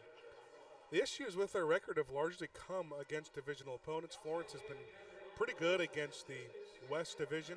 They've been outstanding against the Atlantic Conference in their two matchups with New Jersey and Down East. But just a 3-6 record against Evansville, 1-2 against the Lake Erie Crushers, who are in the basement of the division. And this series will determine who takes the season lead now between Florence and Washington, both sitting at 3-3 against each other. Bottom of the fourth, Florence has some work to do. Washington scores 3 in the top half of the inning. The Alls will send 3, 4, 5 to the plate. Zeisler, Bobo, and Garrett Broussard. A little extended delay there for that Once Upon a Child kids run. Gives us a good chance to get to our call for the lights. Our diamond is shining bright thanks to our friends at Class Jewelers. Head on over to 7365 Burlington Pike, Florence for all your jewelry needs. Or call them today at 859-525-7500. During that break, too, if you weren't distracted by all the kids in the outfield, Toby Hall continuing to go after Miguel Rivera-Cruz. Unhappy about the call that scored the first run in that fourth. A 3-2 fielder's choice where the throw clearly beat him. They say that Harbison did not get the tag down on Anthony Mercado. 3-0 Wild Things. Hank Zeisler to start off the bottom of the fourth. First pitch ball. Outside is Zeisler hitting .361 on the season. Stayed hot in the road stretch. Not someone that you see have any crazy splits home versus road. You see a lot of Florence offensive guys with those splits that favor home games. Fastball low into the dirt and way inside. Back Zeisler up off the plate. It's 2-0. Perez's most pitches in a game this season is 80. Came his last time out against Evansville. 4 1/3 in terms of innings pitched. A couple of times ago against Windy City is his longest start. Called strike, top of the zone. So I'm not sure if you expect to see him a ton more, although he's been pretty efficient against Florence's offense. The only base runners for the Alls today are a couple of base hits from Blomquist and Rushford. Winds the 2-1, and Zeisler fouls it back. We're even at 2-2. Perez is currently at 43 pitches. Really good shape. So you could see him for a while. Yeah. A couple more innings for sure. He was efficient against Windy City in that 4 1/3, 46 pitches in the 4 1/3, but it was his first time really getting any sort of length at a start, getting moved to this rotation with a lot of the Washington starters getting called up from MLB organizations. 2-2 pitch. Zeisler punches it foul again. And the Alls no longer boast the top offense in the Frontier League. They're 3rd in average, 4th in hits, 3rd in runs, 5th in homers. All the numbers good, but it's not like, hey, yeah, this is the top of the list now. That Mississippi series definitely played a part. 2-2 is roped hard into right field, but LaCorey on the run catches it over his head for out number 1. Some hard contact there for Zeisler. Nothing to show for. Yeah, that was a good piece there from Zeisler. One of those ones where, hey, 104 off the bat, unfortunately, just right at the outfielder. Brings up Bobo with one down of the inning. Florence is still yet to put the leadoff runner on base. As a matter of fact, they've recorded the first 2 guys as outs in each of the first 3 innings. And we'll see what Perez can do against Bobo here, who takes the first pitch and hits it hard at right, this time dropping in front of LaCorey, who has to do an acrobatic jump to keep it in front. He was playing all the way back on the track, but that's the 3rd hit for Florence today. A first for Brendan Bobo.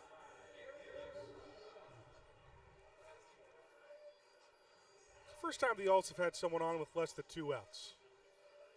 Chasing 3 runs. Garrett Broussard will hit.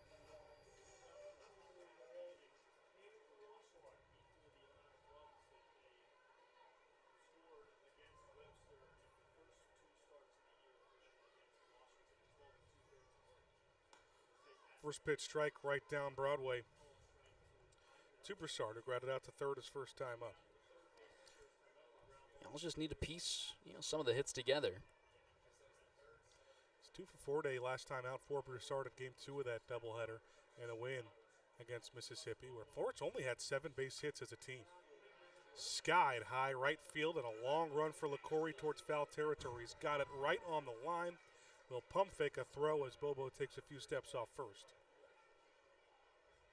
It's a lot of action for LaCorey this inning. It is. A couple of flyouts to right, sandwiched around a hard hit single into right. 2 down, and Bobo stays at first base. Blomquist had Florence's first hit of the day.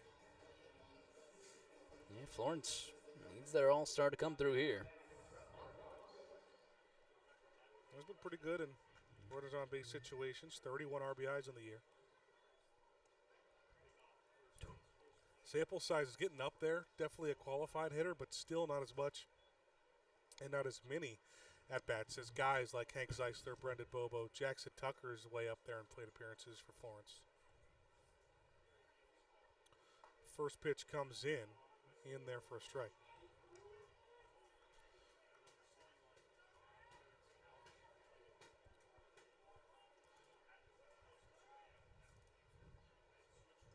Tucker's been a part of a little bit of a rotation in the outfield, so those numbers dropping a little bit in terms of his at-bats. Runner takes off for second, pitch is high.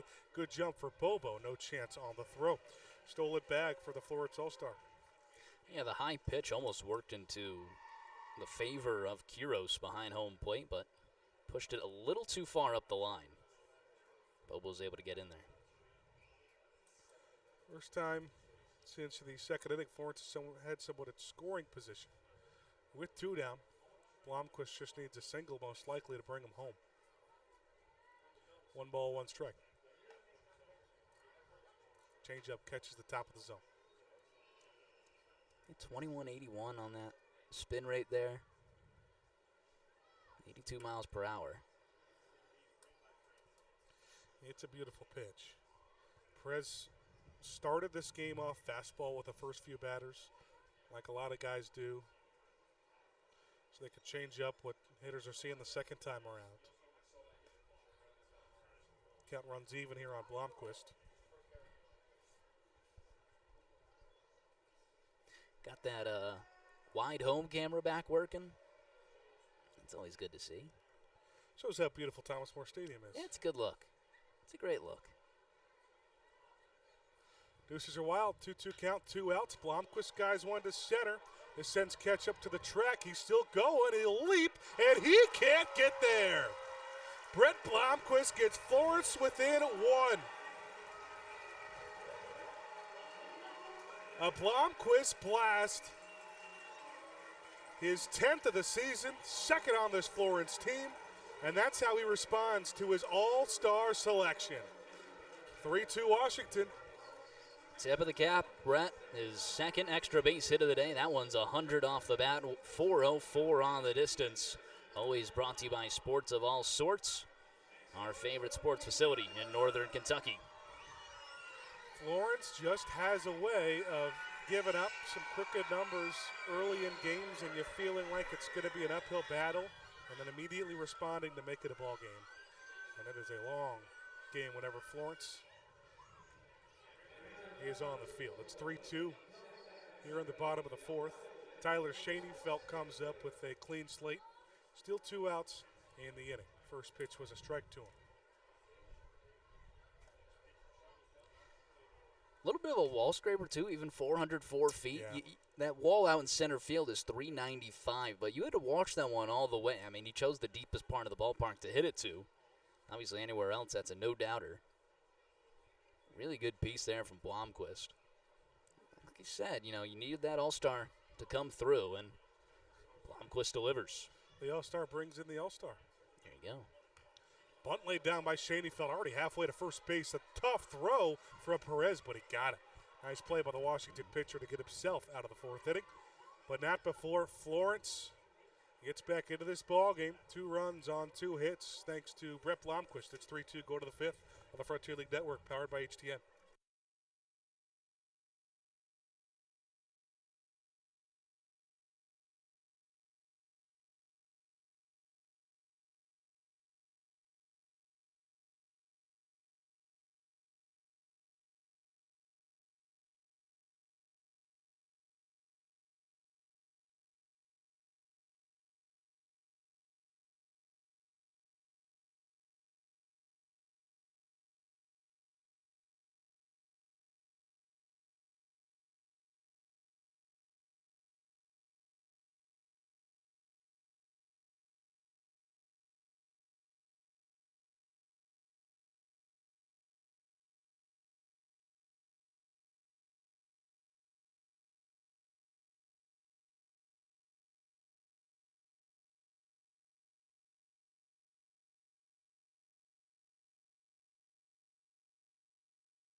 Last time Washington was at the plate, they played at 3. Florence responds quickly with 2 of their own. So a 3-2 ball game here in the 5th, Thomas More Stadium. You're watching Florence Y'all Baseball on the Frontier League Network, powered by HTN. 2-3-4 for Washington. Connor Peak has not been on yet today. A double play and a strikeout looking. Way out in front, or way behind rather, that fastball. So that two-seamer put down to the zone. And Peak immediately down 0-2. Mentioned the Florence offense has not backed Webster up enough this season. Just 5.6 runs on average entering today. Peak left it alone, and Webster really frustrated. You rarely see pitchers that animated, and Webster right there, it does look like a pretty good pitch on TrackMan. Yeah, it's in there, He without a threw his doubt. arms out, slammed his glove. 1-2 pitch. Fastball punched out to right. This is given a good ride. Brendan Bobo backs up, looking up, and it's out of here. And Webster immediately has some words for Rivera Cruz. Washington gets a little bit of an insurance on a solo shot for Connor Peak, his first of the season for the Wild Things. First professional home run there for Peak, and you are going to get no nice words for Miguel Rivera Cruz here. I think all the way around the stadium. Strike 3 not called. Next pitch, a solo shot into right field. And you could tell a frustration, kind of just a Webster trying to take the anger out. Yeah. Fastball just left one right down the middle of the plate. Can't do that to a lot of these Washington hitters. Now he's got to deal with Andrew Check. First pitch is high. Once again, it's a pitch that's a strike. If anyone's got to call it, it's got to be the crew chief.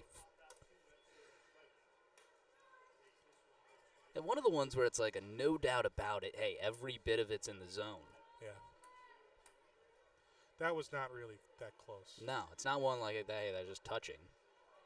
Check's going to get plunked. Looks like on his finger the way he's reacting, trying to shake that off. Walked out of first base. Second hit batsman of the day by Webster. It could not have felt good at 91. Take another look.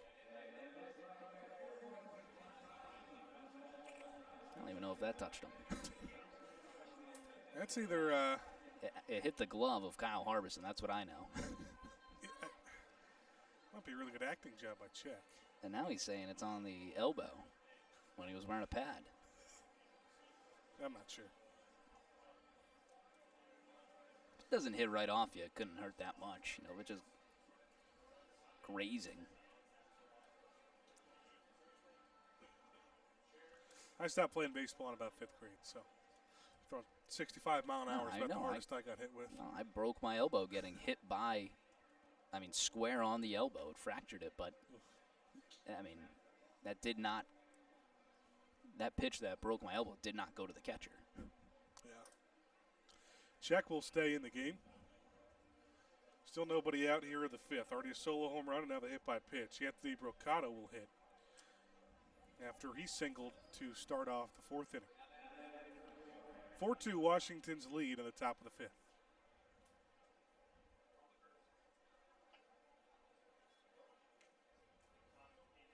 Just barely gets a piece of that pitch outside and fouls it back to the net. Mercado, one of the only 2 batters in this Washington lineup, hitting over 300. Actually, check that 3. Not that that's not a lot, but just for being first place in the league. And you look at how many teams like Florence and Evansville have. He's sitting at 310 with those 15 homers at 41 RBIs. Somehow the 41 RBIs, 17 behind the team leader, Andrew Check up first. Out of the stretch, the 1-1 from Webster, fouled off of Mercado's self.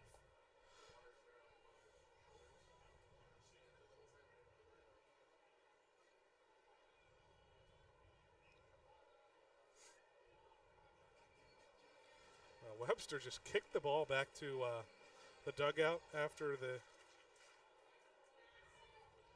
foul ball, asked for a new ball, took that ball and threw that one to the dugout and asked for another new ball. Still trying to get into a little bit of a rhythm on the mound.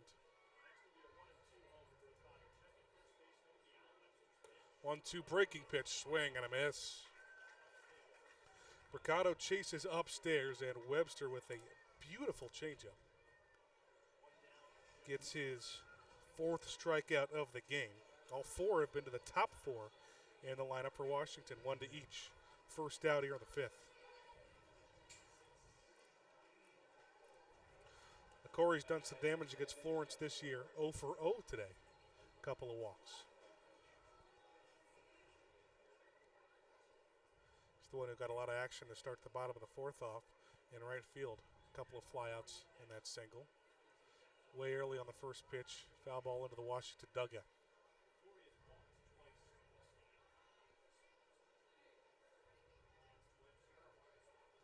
Sun starting to set on Thomas More Stadium. Those clouds are pretty dark above us. They are. A lot of times you don't need the lights at this point of the game. Mm-hmm. Now that being said, with the way these Florence games have gone, chopper to the right side, flip over from Blomquist, and Baker will complete it. A 4-6-3 double play turned by the All-Star to get Florence out of the 5th. But Washington gets one back on a frustrating strike 3 no call. A solo homer from Connor Peak. It's 4-2 Wild Things halfway home on the Frontier League Network, powered by HTN.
Moment of silence just done for the all former and active service members here on Salute to Service and Hometown Heroes night at Thomas More Stadium. That's why Florence is rocking those red, white, and blue jerseys with the stars and stripes on both sides. Florence has a little bit more work to do. They get to in the bottom of the 4th to cut the deficit to 1. Washington got one back at the top half of this inning. Bottom of the 5th, and their first inning after they got to Perez a little bit.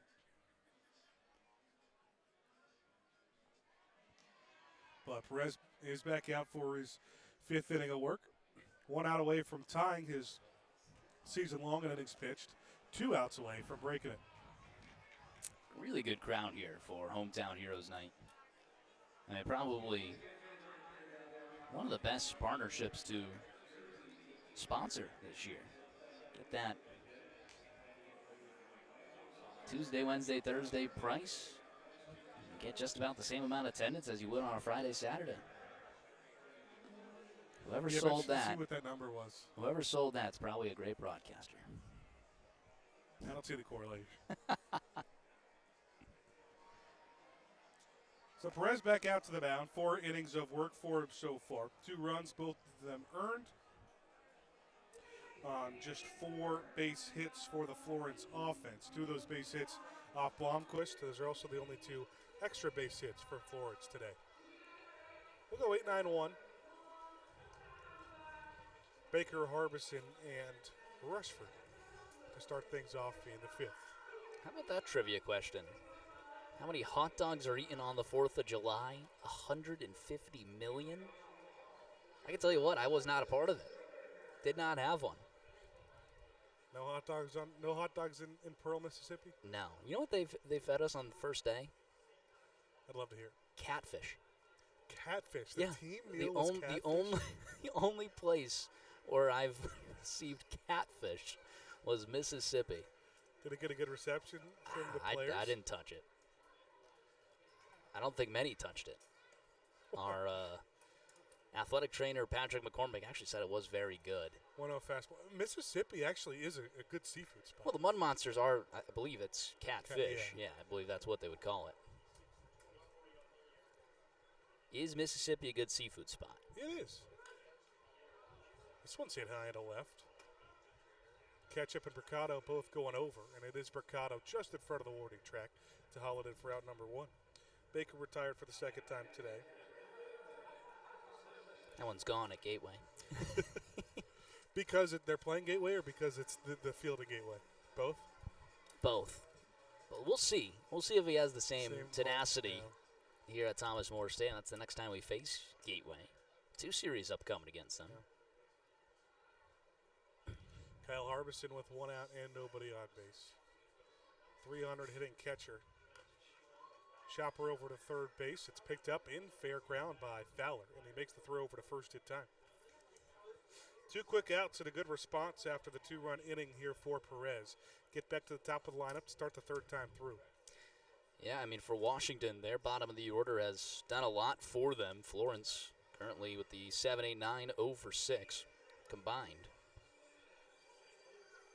Right now it's the Brett Blomquist show. He's picked up 2 of those 4 hits and produced both runs. One was from Bobo. One of the hits is for Bobo. The other from the man at the plate, Milo Rushford, with a 2-out single in the third. Florence trailing by 2. 2 outs in the fifth. First pitch fastball inside for a ball to Rushford. 0-for-3 last time out of game 2 against Mississippi. It was just his second game as the leadoff hitter for Florence after a late change for Toby Hall. That's all-star manager Toby Hall. All-star manager Toby Hall. Tell you what, before we start that all-star game, we should get a little redo on some of those coaches' box. Those could definitely use a touch-up. You gonna be the one to do it? They need me.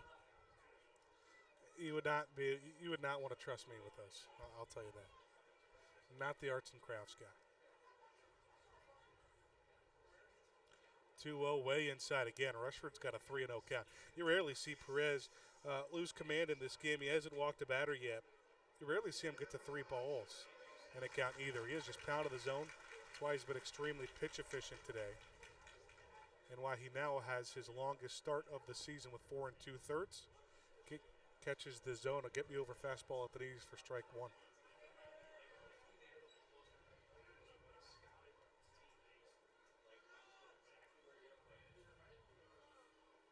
Hitters count for Rushford. 3-1 cranked hard down the first base line, and it just hits foul ground. Well, there's your theory. You said to me in on the broadcast, it's really hard to land at foul ground in play with how little room there is over to the first and third base line. That was one of them. Well, we have no idea, and I can't argue with the umpires on this one. I think it hit off the wall first, if I'm not mistaken. It was roped by Rushford. Just a tad early, and the count's now full with 2 gone and nobody on. And Rushford really taking his time to get back in the box. And will finally take his time right before he had to get back in there. So maybe trying to mess with the timing of Perez a little bit.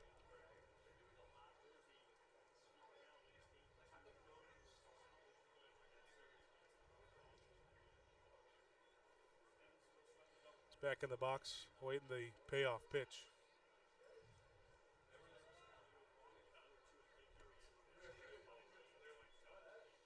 Here it is. Fastball up and away. Ball 4. Rushford's reached his last 2 plate appearances. And another inning with a runner on base for Florence. Richardson, the game-tying run. He wants to get himself into that home run derby. Good opportunity. Great opportunity. Just 6 of them on the year. Was off to a pretty good start with 3 of them in the first couple of weeks of the season. Home run number slowed down, but as of late, it's hit a couple on the road. 2 outs and Rushford on first. Ooh, got caught leaning towards second. Just got back in time. That was a close call over at first base. And a good pickoff move by Perez.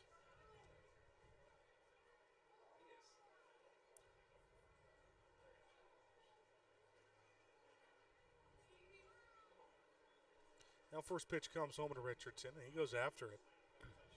Perez buried it down, strike one.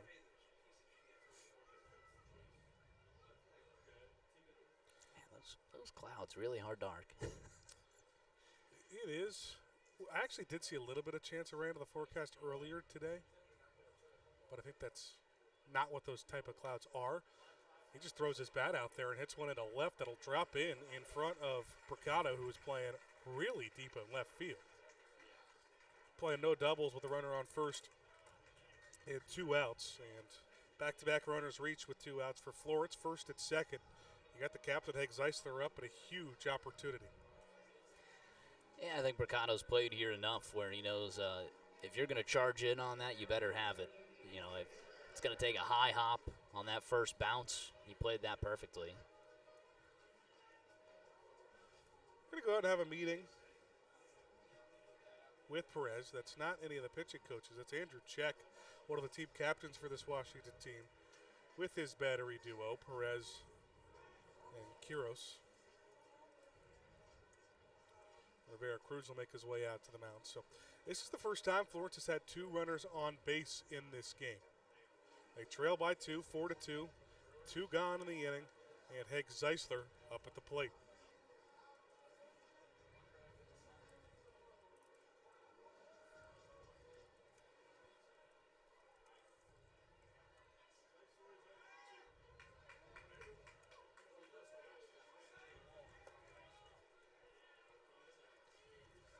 Zeisler just ahead of Richardson in that home run race with 7 of them. Let's go with his 47 RBIs. Oh, and he was swinging for the fences on that first pitch. Out in front of the breaking ball for Perez. Down 0-1. That Richardson single is the 5th of the game for Florence. They are now tied with Washington in hits with 5 apiece.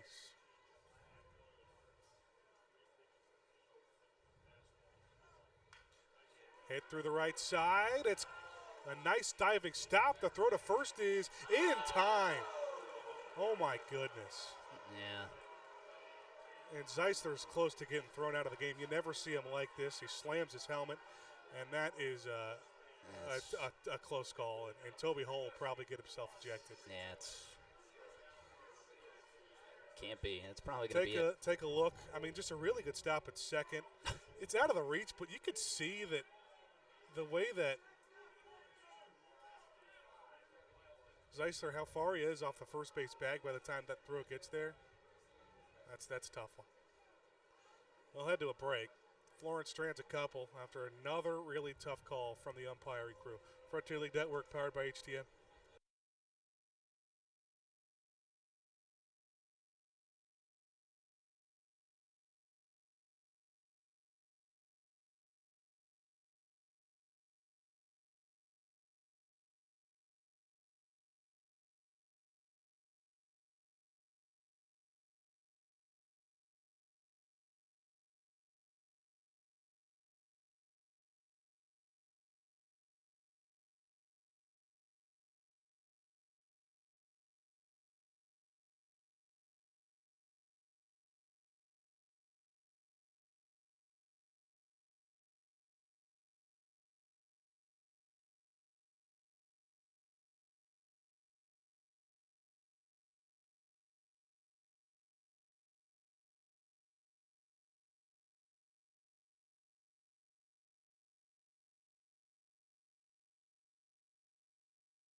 Nothing for Florence in the bottom of the fifth. We get to the top of the sixth. Evan Webster back to the mound for the Yalls.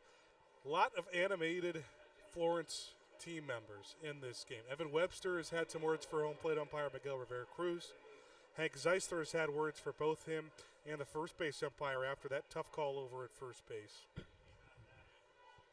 And then Toby Hall's had words with both of them. He does not get thrown out of this game. He's still in here after arguing that whole time between innings.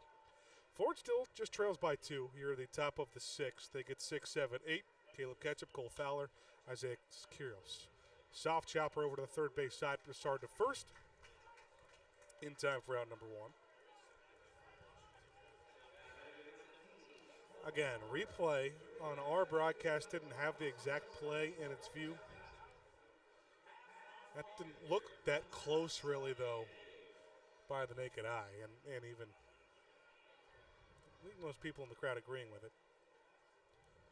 But 2 pitches, 1 out in the sixth here for Webster. Now the bottom third of the lineup, who's done a little bit of damage. Cole Fowler, an RBI fielder's choice his last time up.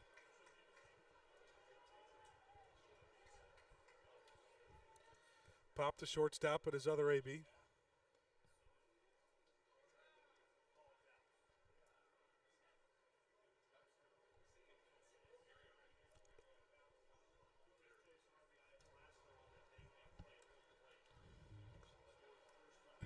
Webster again having trouble with that turf on the mound. Cole Fowler was signed to the Mets just after the end of the regular season last year. He spent training camp with New York and didn't make it out of camp.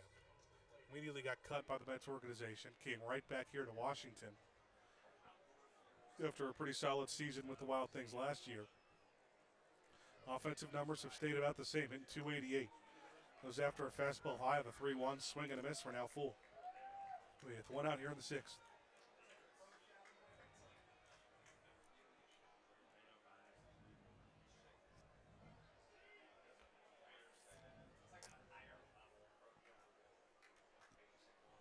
Fowler takes his time before waiting the payoff pitch.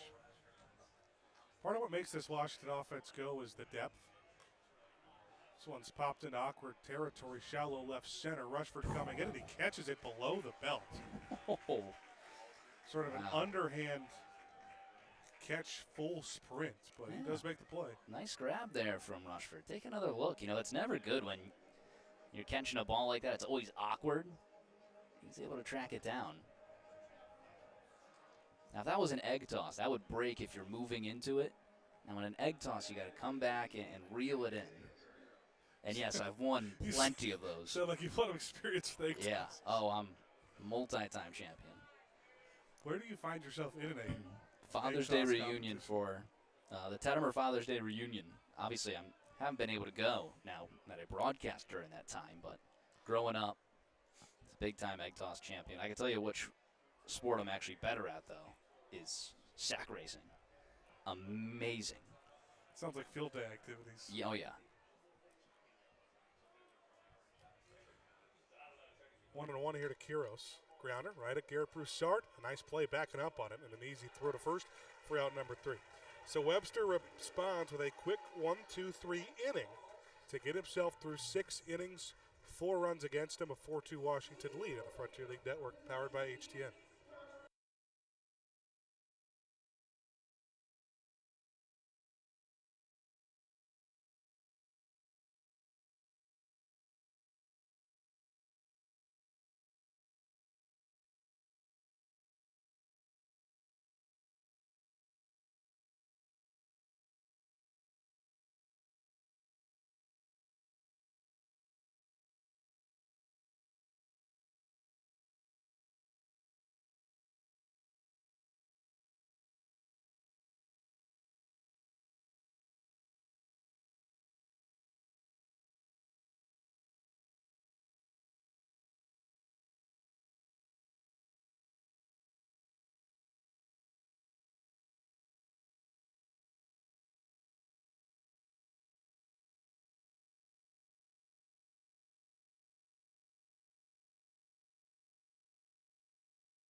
Our first pitching change of the game comes for the away side. It's a Hooves Hangout pitching change. Looking for the perfect spot to relax and open your favorite Pokemon or baseball trading cards? Visit former Reds reliever J.J. Hoover at Hooves Hangout today at 405 Washington Street, Suite D in Alexandria. Longest start of the season for Kelvin Perez. He is done after five beautiful innings. In comes Chad Coles. A 4.5 ERA and a 1.75 whip. 3-1 record at 20 innings pitched so far. He's a lot better at home than he is on the road this season. He's with a 5.79 ERA on the road, a 3.38, and a 2-1 record at home. Hitters are 9 for 39 at home. That's a 2.31 average, and hitting 3.33 against them. 13 for 39 on the road. Have to face the middle third to start Brendan Bobo, followed by Garrett Broussard and Brett Blomquist. Bobo got the offense started a little bit back in the fourth inning with a single and came around to score on the Blomquist homer. 4-2 Washington, bottom of the sixth. First pitch to Bobo. He's a ball downstairs. You know, you were wondering who Tiger was on their lineup sheet. I did find Have that. you figured that out? Shudo Akumura. You know, it's a real official nickname when they got it even in the game notes, too, Yeah. on his title. You know, I could just start putting myself with a nickname on the broadcast booth. You know, the Lake Erie one they have like Bull and Munch, something like that, Mooch. I have no idea what it is. I thought you were saying for you. No, in Lake Erie. Listen to Florence Y'all's baseball with Rory the Rocket Tettemer. 2-1 here on Bobo.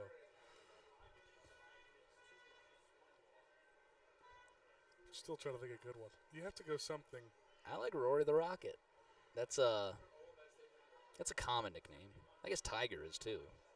Rory, get an extra sponsorship in. Rory the Roar Agency. Tettemer. Yeah, that's why Roar Agency sponsors that one. Rory the Tettemer trivia. Yeah. 3-1 here on Bobo. Yeah, I did think we should just give the players random nicknames on the game notes.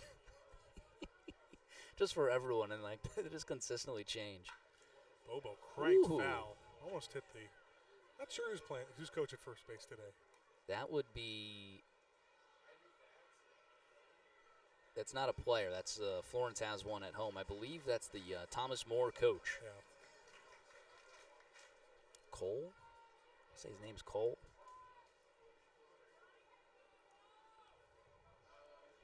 Did a good job of getting out of that one. Yeah. Counts full on Bobo to start the bottom of the sixth. Defensive swing, punches it foul opposite way.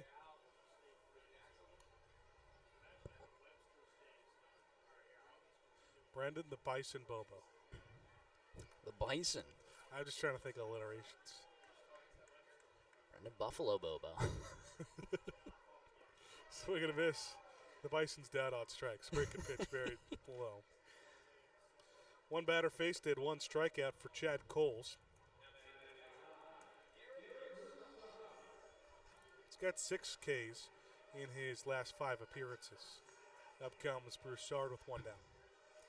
I tell you what, if I'm playing Ryan O'Hearn in fantasy right now, I'm going to be very upset. 10 RBIs. He's got a grand slam and 2 3-run homers. Goodness gracious.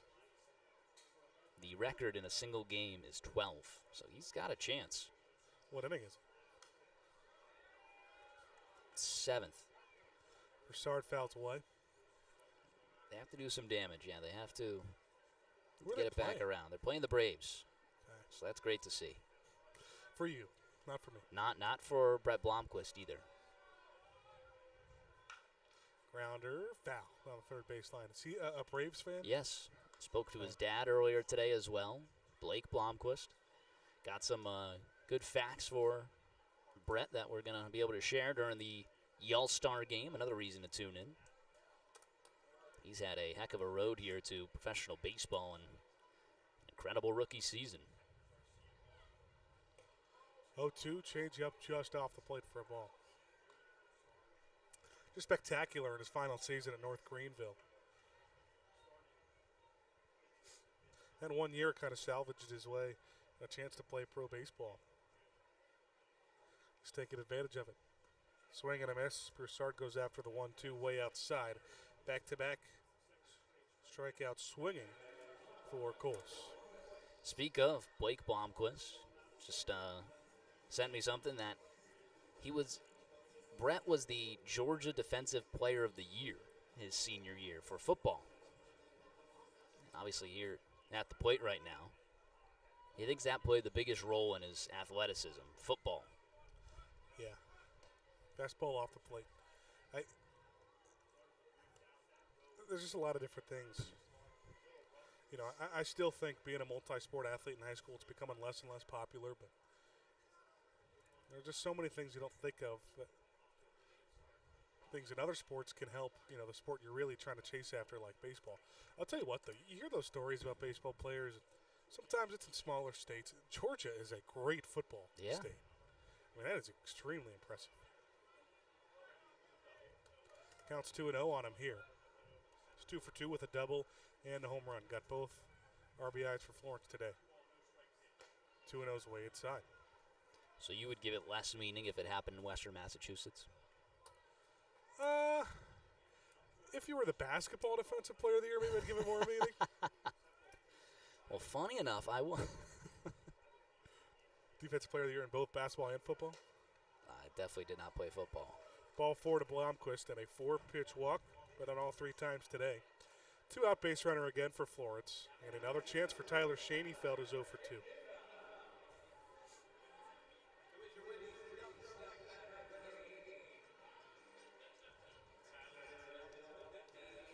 Squared around a butt his last time up and got a pretty good jump on it. It was just a nice play by Kelvin Perez, the starting pitcher for Washington.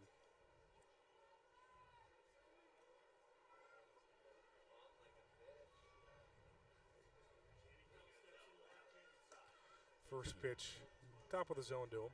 A really good location on the 92-mile-an-hour fastball. So fastball velocity up a couple of ticks from their starter Perez. Here to Coles. Last time out for Coles. Did give up a run against Joliet. That was at home on June 26th.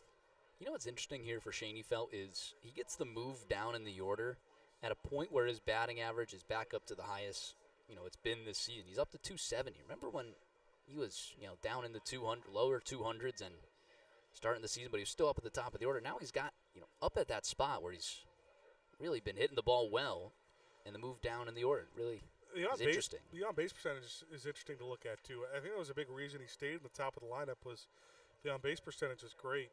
It still is really good, 410. I think it says less about him and more about just Milo Rushford keeps getting on base. It's hard to move him down in the lineup. Now Schoenfeld's got a 3-1. Back-to-back strikeouts to start the bottom of the 6th. Then a 4-pitch walk to Blomquist and now a 3-1 count on Schoenfeld. And a lefty reliever warming up quickly for Washington. We've seen Evansville play that strategy, lefty-righty. Throw a lefty in to face the Zeisler and Bobo back-to-back. Rushford now the leadoff hitter for Florence, also a lefty. 4th is Schoenfeld on the play right now.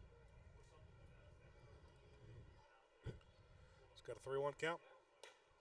Ball 4, back-to-back walks. Florence puts the game-tying run on base here in the 6th. And Dylan Baker coming up. Tom Faith out to the mound, and that's going to likely be it for Coles. Yeah, I can't tell how many meetings Faith will have before pulling a pitcher. If it's, you know, like Toby Hall that goes out and has the conversations for both. May have been a little premature. Yeah. I will say, I'm going to have to talk to the pitching coach for Washington. That's Josh Flowerman from Morristown, New Jersey. I have a lot of family there. That's usually where I've gone for Thanksgiving. So where the Tettemer Father Day. That's not where the Father's Day reunion, no. That's that's in a place called New Hope.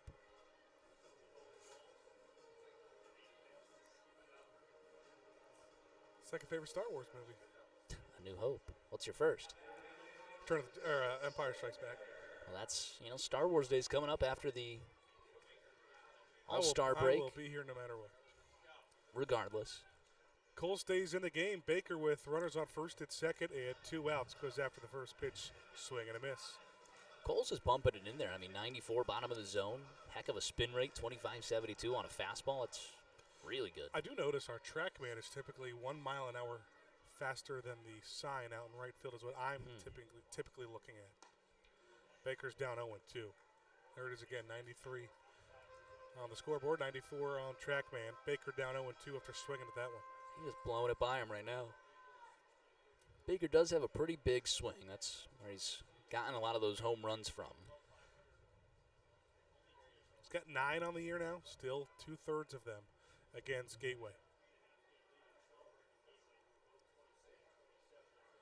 Runner takes off for third, both take off, and there will be no throw either spot. So A stolen base for both Blomquist and Schoenfeld, and for Schoenfeld, that gives him his 26th on the season.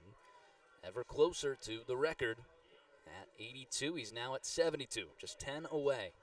This rate, you feel like he's got a really good shot. Yeah. 2 in scoring position now, and Baker hits one sky high. It'll stay in the infield. A slam with a bat, and an easy play for Connor Peak. Florence trains a couple once again, trail by 2. Third of the way left in this game, 9 outs to work with. 4-2 Washington on the Frontier League Network, powered by HTN.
Top half of the 7th inning. It's a Lee's Famous Recipe Chicken pitching change. With a new wing coming into the game, you could pick up the best wings in the tri-state area. Lee's Famous Recipe Chicken, always fresh, never frozen.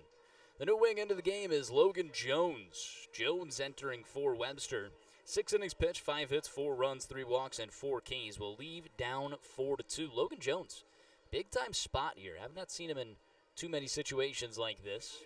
In fact, the last time he was out at Thomas More Stadium, probably a situation he would want to forget, and he's looking for revenge here against Kyle Edwards. Bottom of the order, 9-1-2 due up for Washington.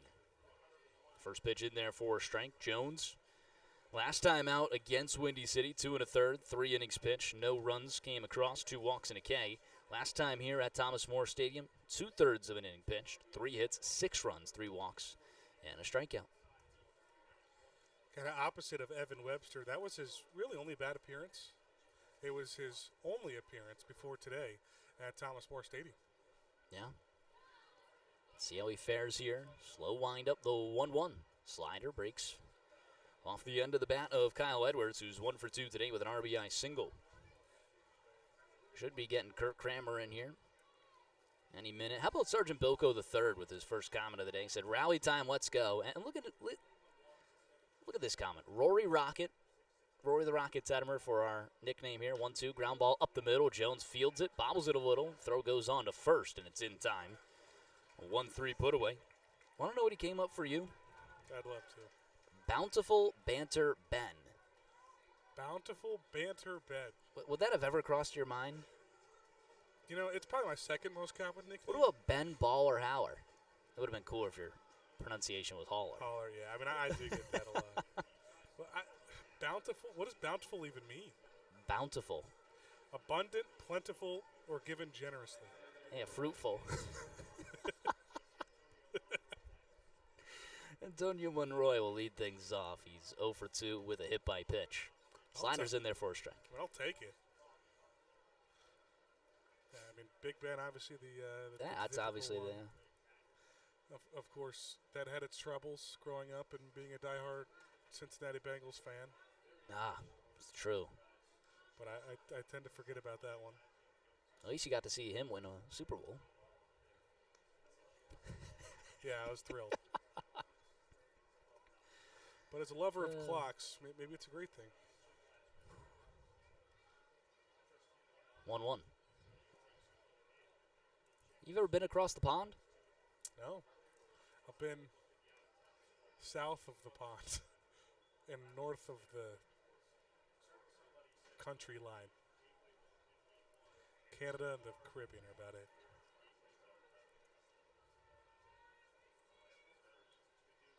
Two-one pitch, runs inside. Right at the legs of Monroy. Already been hit once today.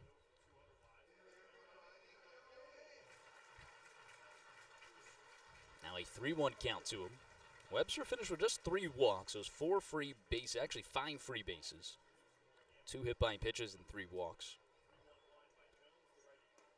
Fastball was in there for a strike at the bottom of the zone from Logan Jones. 90 miles per hour. That tough outing for Jones that came against Evansville was really one of those when it rains it pours moments. 3 hits and 3 walks. It wasn't like command was the big issue or, all base hits. It was a little bit of both.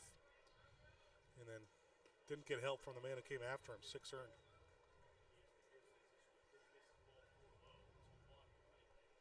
That'll be a walk for Monroy.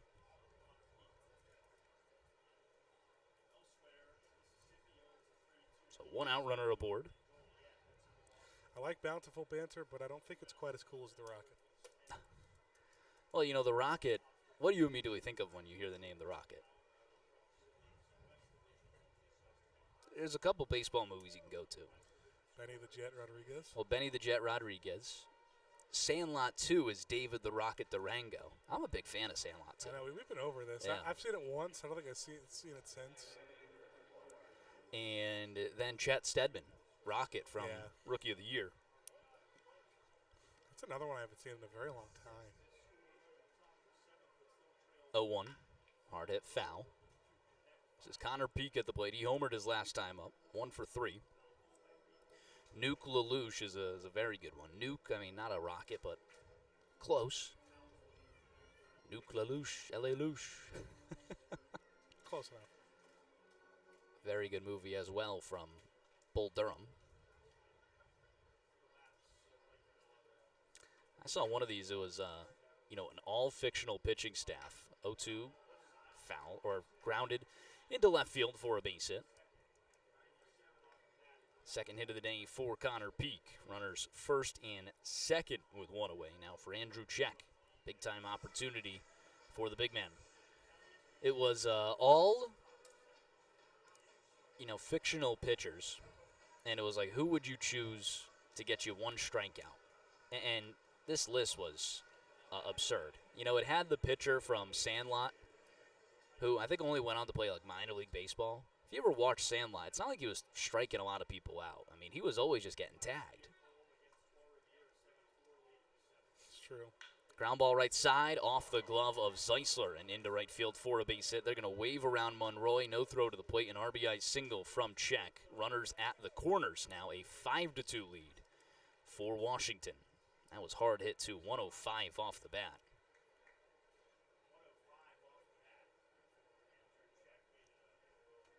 Monroy comes in to score. Peak over at third. When Check gets his barrel on it, it is tough to keep in the infield. It's another big-time spot now for Mercado. Washington hoping for insurance. Florence on the other side has just 9 outs to play with.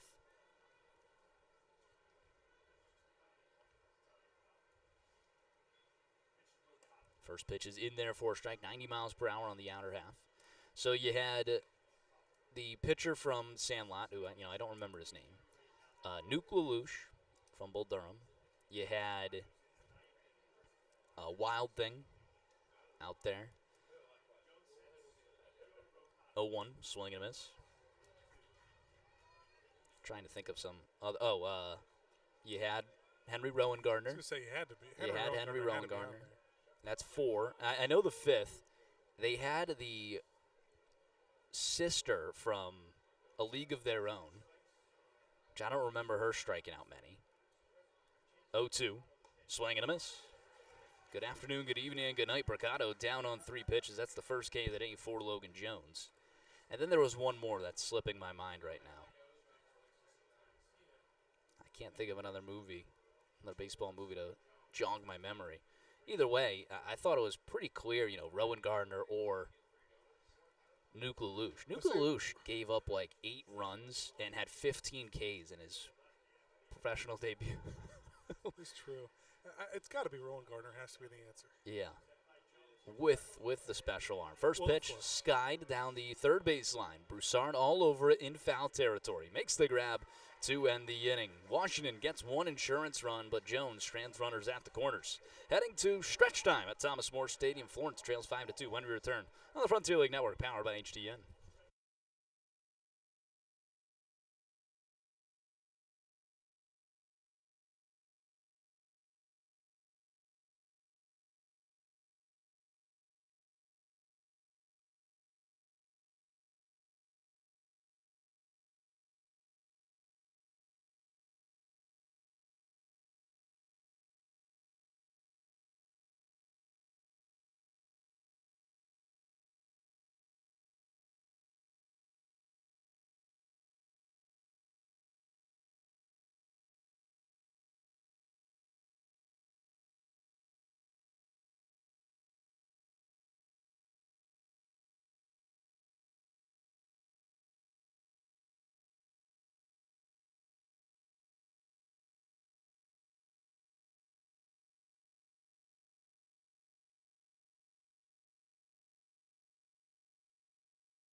Stretch Time is always brought to you by the Stretch Lab. Their team of highly trained flexologists will give you a deeper stretch than you can ever achieve on your own.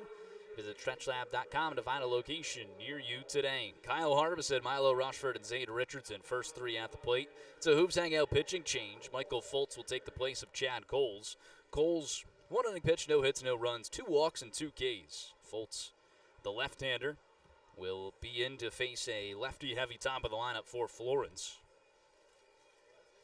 Although 1 just due up in the inning. Florence trailing 5-2 to Washington in Game 1 of the 3-game series. Hometown Heroes night. The Y'alls don't want to lose in those star-spangled jerseys. No. Kyle Harbison 0 for 2 will start things off. Florence needs the bottom of the order to get going. Just the 1 walk from Tyler Schoenfeld. That's it. Bottom of the order currently is 0 for 7 with a walk.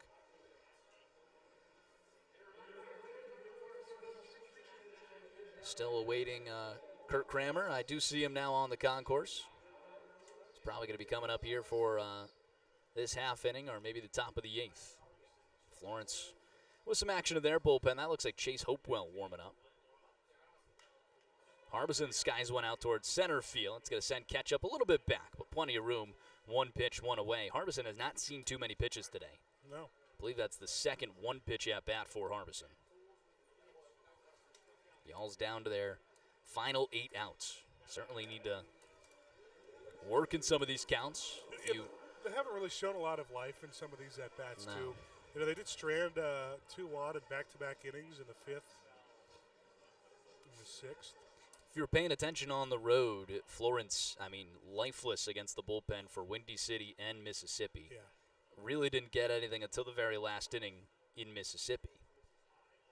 But, it was game after game for the Bolts. That was just a 4 1/3 shutout, 5-inning shutout. It was crazy. And then it carried over to Mississippi, which it made more sense because of the long drive, but still some struggles against the bullpen. You're going to have to do something here against Washington if you want to win the game. It's a really good bullpen, though. It's a very talented team. It's 93, bottom of the zone. Lefty-lefty battle. Rushford reached twice today. He's 1 for 2 with a single and a walk. 1-1. Off speed. Bends in there for a strike. 79. That's beautifully placed.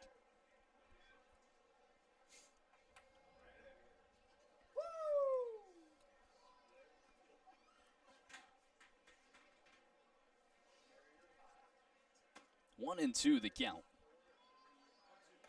That one misses upstairs. 2-2. Milo Rushford trying to start things off for the Yalls. Bottom of the 7th. Florence trailing 5-2, being out hit 7-5. That one's fouled away. Rushford, one of just 2 offensive pieces with affiliate experience. Him and Zade Richardson now hitting 1 and 2 in the lineup. It's a very young core, too, that's doing a lot of the damage. When you look at the bottom of the lineup, who's had such a great season. Not doing much today, but.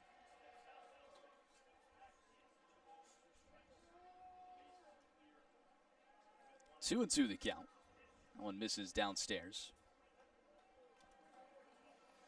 Kurt's going to call himself aboard here for our Rip That Pack 7. We won't do Rip That Pack until the top of the 8th when we're pitching on the other side. But Kurt, how are you? It's been a week of no Rip That Pack. Florence, Kentucky, I am styling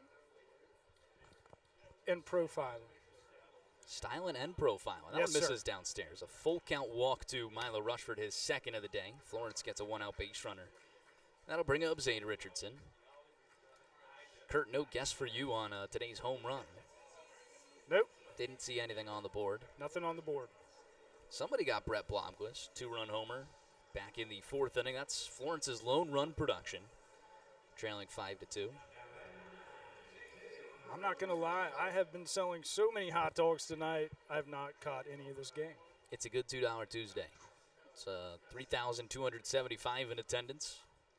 Richardson fouls that one away. Hot dogs were great tonight, too. Thank you. I made them myself. Yeah. All of them? Every single $2 hot dog? I did wrap quite a few hot dogs myself tonight. You know, sometimes you just got to get in those trenches.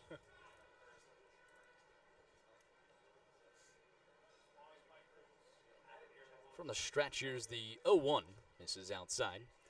You know, Kurt, we were talking about a few baseball movies. I actually pulled up a draft here of fictional baseball players. The first pick was Roy Hobbs from The Natural. Wonder Boy himself. That's one of my family's favorite baseball movies. Number 2, Benny the Jet Rodriguez. That was going to be my pick. Number 1. I mean, he's still home. That one's fouled away.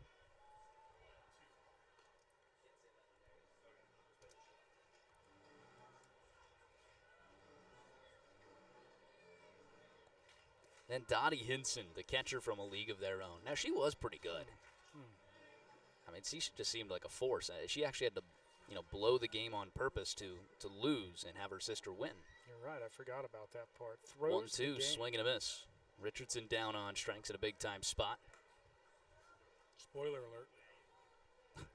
I guess, yeah. If you haven't seen A League of Their Own, it's been out for, What are you doing? I guess. I would say, probably 20 years. Obviously, everyone in Evansville should have watched that. It's, kind of their claim to fame. What about Henry Rowan Gardner? I would say Henry Rowan Gardner. Let's see where he's taken. He's we taken in the talked about 3rd round. I was going to say, his arm's only good crazy. until it Yeah, heals. he's picked 7, and he's taken by a guy named Kurt. Now here's one. Well, for some reason, they have Willie Mays Hayes in the 2nd round. The first pick of the 2nd round. That can't be true. He's got some speed, good leather. I don't know. This is just an odd pick. I mean, where's Nuke Lelouch? Where is the star, Crash Davis, the most home runs in minor league baseball history? They got Pedro Serrano, who's good first baseman from the from Major League. Steve Nebraska from the Scout. Yeah, he did throw a perfect game. I don't think I've seen that one. Threw a 27 strikeout perfect game in the World Series. Yeah, 1-1 swing and a miss to Hank Zeisler, 1-2 the count. It's only been done a few times, I think, in baseball history. Do they have Every day in MLB The Show. Do they have Rowan Gardner's rivalry on there? Butch Hato. They probably do. He's got to be. Bump Bailey from the Natural here's in the fourth round.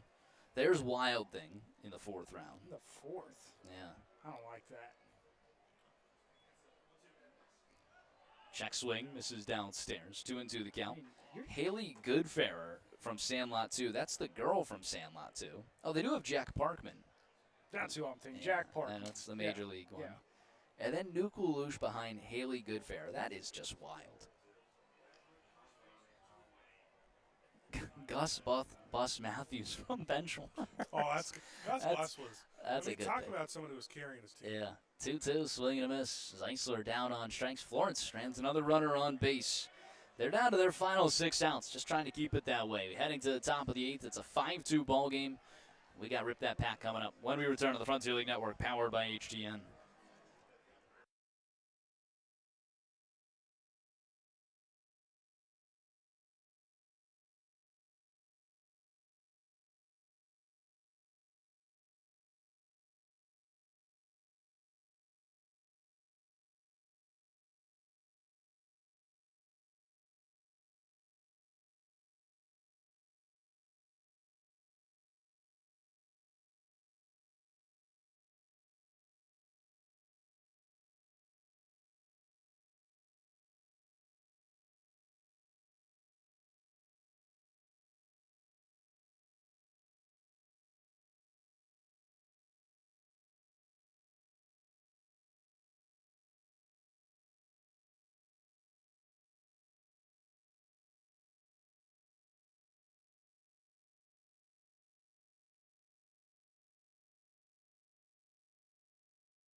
Lee's Famous Recipe Chicken pitching change with a new wing coming into the game. You can pick up the best wings in the tri-state area. Lee's Famous Recipe Chicken, always fresh, never frozen. Chase Hopewell is in for Florence. Final line for Logan Jones. Inning pitch, 2 hits, 1 run, 1 walk, and a K. Ends that day with a no decision. Losses currently still on tap for Evan Webster. And the win would go to Kelvin Perez. Florence has been stifled on offense. Just 1 run allowed by the bullpen so far in 1 inning of work. Caleb Ketchup, Cole Fowler, and Isaiah Skiros. 6-7-8 due up for the Wild Things, looking for insurance. Y'all's trail 5-2. Does not matter entirely because we do have Rip That Pack scheduled for this inning with Kurt Kramer. And Kurt, I'm amazed at the patience that you had. I mean, a full week where you had a box staring in front of you, and you did not open it. First pitch, in there for a strike, bottom of the zone. Well, I hid the box, so I couldn't see it. I took it out of my sight, out of my view, so I would not be tempted by what possibly could be a Hank Aaron rookie in there. That'd be amazing. That'd be amazing. 0-1. Off-speed misses downstairs.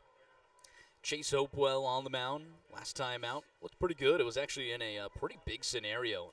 Fresh off the plane, wedding a day before, Hopewell came in a tie ball game, sent it to extras with a scoreless frame. That one's fouled away, 1-2 the count. But we are opening up the Topps Series 5 or Topps 75th anniversary Series 2, and it is a mega box.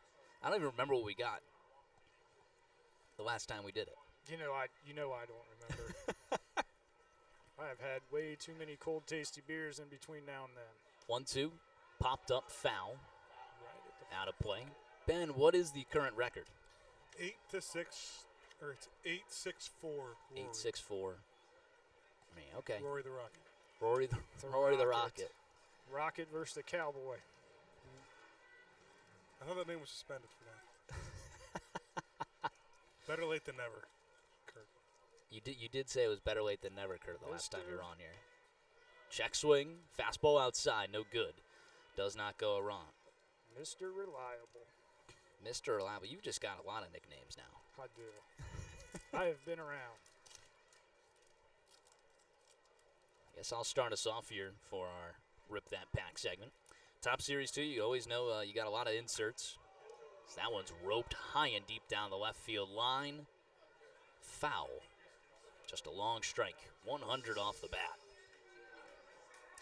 This is going to be an easy one for you, Kurt. No. I mean, I think I just have a, stars of the MLB level insert at the back.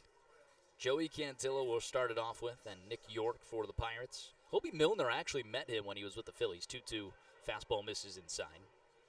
I was in the back of a picture on Philly's Instagram giving Hobie Milner bunny ears on the back of the photo. Pretty funny. How dare you? Yeah. You get Pete Alonso. This card, he's with the Baltimore Orioles. Randy Arozarena. That one's fouled away again. Full count, nobody out, nobody on. Top of the 8th, 5-2 ball game. Andrew Alvarez having a good rookie season for the surprisingly talented Washington Nationals. Adrian Del Castillo, Abner Uribe. It's a pretty cool card. Beantown Buds. It's Duran and Trevor Story for the Red Sox. 3-2. Fouls it away again. That's the fastball there for Hopewell. Only at 91. Maybe taking a few miles per hour off to try and locate that. I haven't seen that in a while. Nick Allen, Raisel Iglesias, Andy Alcantara, Wyatt Langford, and then our insert is Freddie Freeman on the Titans of the MLB. Rough pack. Rough pack. Let's show everyone that insert. It's still a cool-looking card, but not worth a 25-cent candy. That one's skied deep down the left field line. This time it's fair, and a home run for Caleb Ketchup. Now a 6-2 ball game. He was all over that one. Seemed like the entire at-bat. Spoiling off a lot of pitches, hammering 2 down the line. One stays fair. 105 off the bat, 372 on the distance. So I'm in my rip here. We got a Seth Lugo start us out. Jake Powers, Austin Wins, Sal Freely. A nice numbered Southfield rookie card at home. Jake Berger. Brings up Cole Fowler. He's 0 for 3 with an RBI fielder's choice. Will Smith, of course, Will Smith has won the past 5 World Series. Rafael Flores, Robert Hassel. You know, I forgot to call Don Tregesser before this started to let him know that we were getting to rip that pack. I hope he jumped on in time. Corey Lee. Now, I do have some kind of a DC Dudes. Pretty cool. You got a backwards card. A DC Dudes Refractor, yeah. Okay. And then a Yadier Molina, glove work, and Munetaka Murakami, the rookie card. I think I win. Without a doubt. Landslide there. I mean, nothing to really brag home about here, but, you know. Murakami's the rookie chase. 2-0. Check swing. Goes around on the call at home plate. 2-1. Great card. Yeah, no, it's a cool-looking card. Let's show that off to the broadcast. Give them something to look at. That's another Titans of the MLB, Munetaka Murakami. Congrats, Kurt. Now at what? It's 8-7-4? Yep, 1-point game. 2-1, misses outside.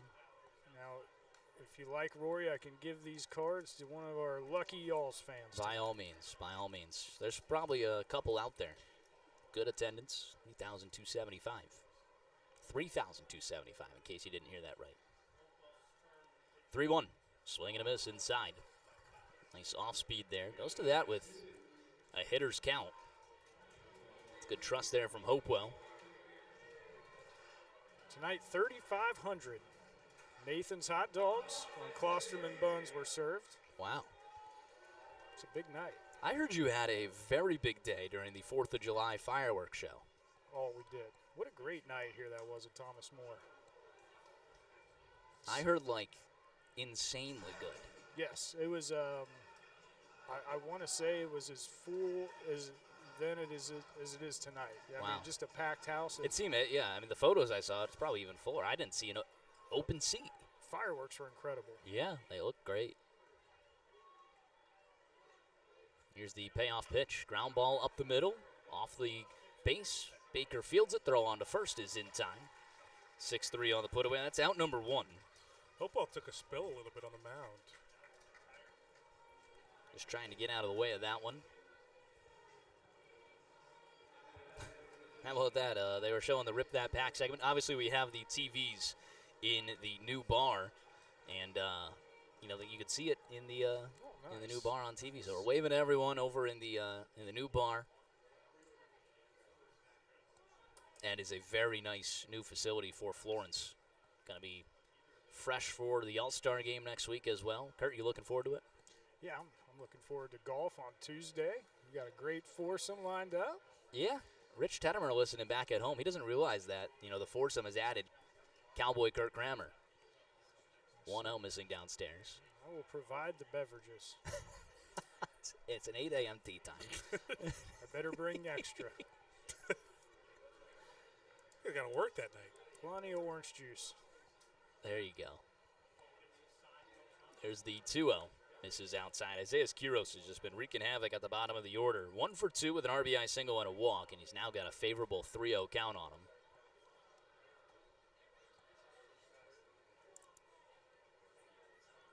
Already a run in this inning on the solo shot from Ketchup. Hopewell trying to find something here. Misses outside. A 4-pitch walk to the 8th hole for Washington. His second walk of the day. It's just the difference in production from Florence's, bottom of the order versus Washington. Picked up a home run here at the bottom of the order. 4 RBIs. 5 times on base. It's entirely different. It's the change of the game right now. Typically, you see it the other way around for Florence, too. First pitch, Sky down the right field line. Bobo over towards the side wall. He'll run out of room as that one ends up on the kid zone. Souvenir for a lucky youngster. The dog pile over there getting that ball.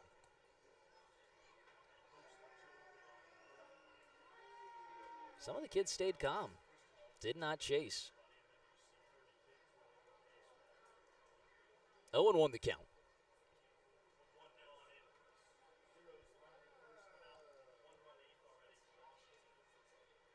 0-1 pitch. Skied foul again. 0-2. Yeah, I'll tell you, we do have an exciting week coming here to Thomas More. I'm looking forward to the Home Run Derby.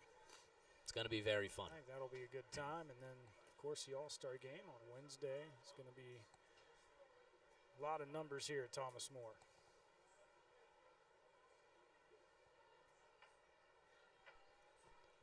From the stretch, here's the 0-2. Fouls it away again. That one's 93 at the bottom of the zone.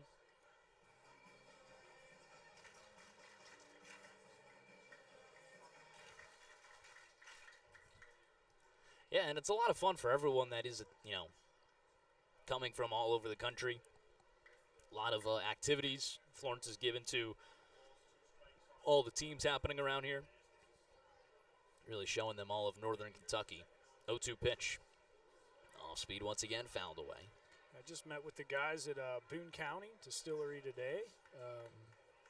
They have a special bourbon bottle they're making. It's got all the teams on the back of the bottle. It's really, really cool How about design. That's awesome. Did you place a new order for Thornbush whiskey? I sure did. Yeah, good. I sure did. We'll I'll have say. some good Thornbush in the house tomorrow. That is just, I love it. It's a tasty drink. It really is But good. getting everyone excited about it, too. And pick off at them, nothing going. Signature cocktail of the Florence Y'alls. Thornbush Blackberry Lemonade Whiskey. Really good. Can't have it on the broadcast, but outside the broadcast, tasty. Goes pretty good with cereal. Fruity Pebbles, Nothing could surprise me anymore at this point. 1-2. One away. Fruity Pebbles. Fruity Pebbles and some thorn bush for breakfast. Fruity Pebbles are amazing. Cocoa Pebbles, great. Cinnamon Toast Crunch is up there. I mean, 1-2. Skies it out towards center field. It's going to send Schoenfeld back. He's trying to find it in the sun or in the lights. Makes the grab. Off the base was Quiros. Throw comes in. Not in time. Again, I don't know if Schoenfeld lost that one or if it was all for show, trying to get the runner back picked over at first. It almost worked. Yeah. Ends up just a standard fly out to center. Back up to the top of the order, Antonio Monroy. Runner on first and 2 away. Monroy has been on base twice. 0 for 2 with a walk and a hit by pitch plus a run scored. Let me ask you this: Did you collect the Wheaties boxes when you were a kid growing up? You know what, Kurt? I don't even think I ever saw a Wheaties box in my house. We were not a Wheaties family. That one misses downstairs on the off-speed. I remember when I went to college, my mom got a hold of me and she's like, "You've got 6 boxes of old cereal down here. What do you want to do with them?" I tell you what, you just stop getting cereal at a certain point in your life. There's a time where I probably had my last cereal years ago, and you don't even think about it. You haven't had cereal in years? I haven't had cereal in years. Man, In years. it's my go-to snack at night. Ground ball right side, glove by Zeisler in fair territory, right on the bag, and that will end the inning. A nice play over at first from the captain. Florence looking for some offense. They trail 4. It's a 6-2 ball game. Heading to the bottom of the 8th. Kurt, are you going to stay on? I'm going to head out. I got some concession things to attend to, but it's been great up in the bucket again tonight. Ben, Rory, thank you for having me, and I will be back tomorrow night for another one of those Rip That Pack. I'm going to go grab me a seat, maybe have me one of those cold, tasty beers. Enjoy, Kurt. We'll see you.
Florence chasing a 4-run deficit into the bottom of the 8th. They got 6 outs to work with.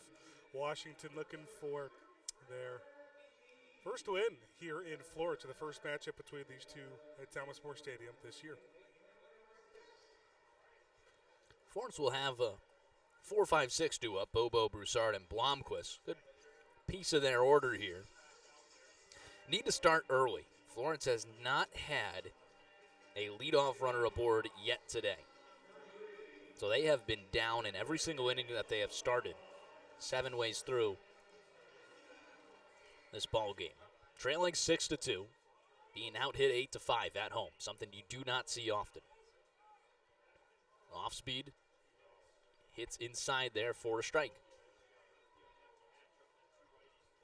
22-24 on the spin rate. Again, the lefty Foltz is still out on the mound. Put away Zeisler to end the inning in that lefty-lefty battle. Swing and a miss on 8. Swing there from Brendan Bobo.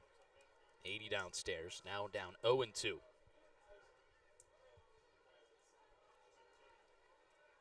It is certainly a halfway point through the season lull for Florence. Just have not looked the same the last few games. The offense sliding. You can only use it so much as an excuse, and I'm not using it as an excuse as to why, saying if it weren't for this that they'd be rolling, but the travel's just been a lot. And they're going to get a lot of games at home coming up. Yeah. Well, you certainly can't use it as an excuse today. You had 2 nights in bed. 2 essential off days there. But no, I mean, you're right.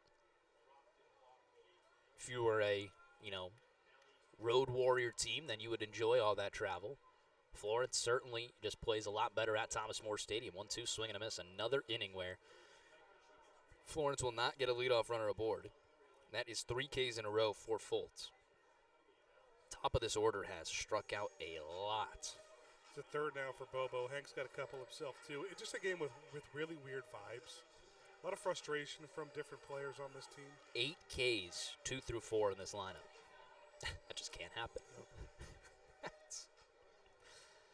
They will head to the bullpen. It was just the lefty assignment for Fultz.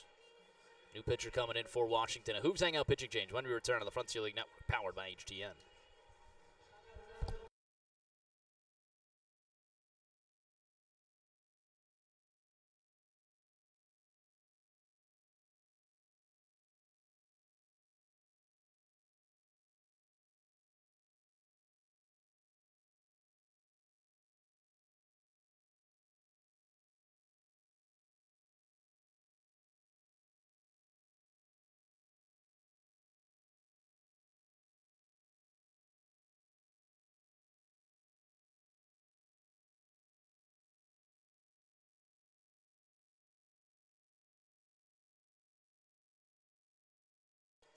New pitcher in for the Washington Wild Things will be Mac Anglin, a right-handed pitcher.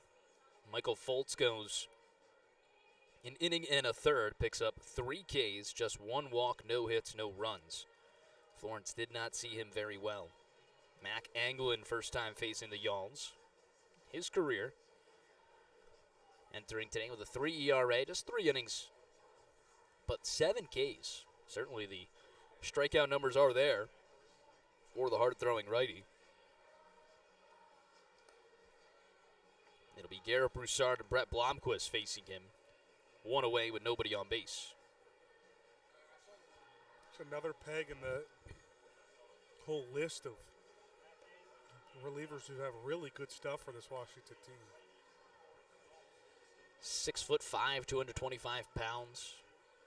Actually, his 25th birthday was just a couple days ago, July 5th, 2000. Happy birthday to him. Anglin, just 3 appearances so far this season, has picked up a 2-0 record with a 3 ERA. He's registered in 2 of those games. The only time he was ever tagged was his debut at Evansville. Inning pitch, 2 hits, 1 run, no walks, and 2 Ks. Then the next time he faced Evansville, inning pitch, struck out the side, and then faced Schaumburg with 2 Ks. Off speed, misses upstairs to Broussard. Let's see what he does against Florence, his first time facing the Yawls in his pro career. We'll see if they ask him to get all 5 outs here, too.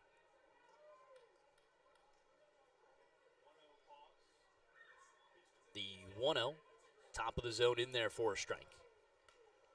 Did miss by about 2 inches. Played in the Pioneer League last season, split between 2 teams in 2025. 1-1 swing and a miss, 1-2. The Rocky Mountain Vibes and then the Great Falls Voyagers. 18 2/3 innings pitched, 2 walks, 16 Ks. Was tagged for 37 hits and 25 runs. Yeah. Man. Here's the 1-2. Misses inside at the hands of Broussard. Is able to get them back. Broussard 0 for 3 today with a strikeout.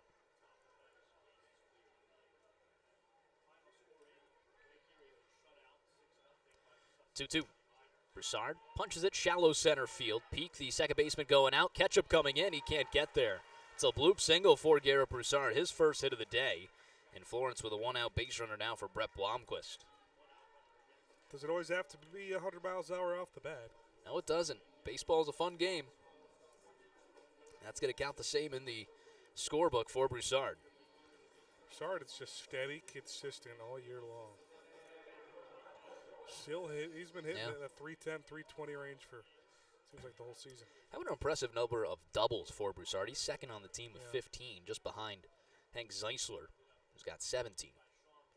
One misses upstairs to Brett Blomquist. Blomquist, the hero of the day so far. A double, a 2-run homer, and a walk. He's been on base all 3 times today.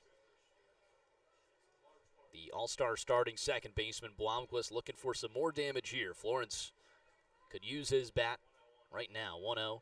Slider in there for a strike at 80 miles per hour. It's got 25.61 on the spin rate and 20 inches of horizontal break. A frisbee there from Mac Anglin. 1-1. Fastball upstairs, no good at 95. See, this guy just came out of nowhere, and he's throwing 95 with 7 Ks for Washington. Played professional with the Royals organization, so I wonder if Milo Rushford knows him. Swing and a miss. Just gets a tip of it there from Brett Blomquist, 2-2 the count. That was back in 2023 where he was with Class A Columbia. Heck of a job from the scouting department from Washington to go see those numbers. Hey, maybe the numbers on the stat sheet not the best in the Pioneer League, but anytime you're throwing 95, it's going to play. 2-2, fouls it away. 95 with control, I should say. Timelines do seem pretty close between him and Rushford being in the Royals organization.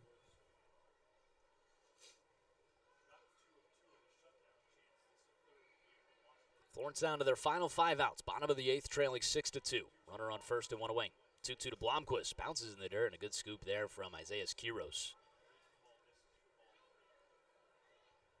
Didn't go to block it, but it pays off for him. Still able to keep that in front.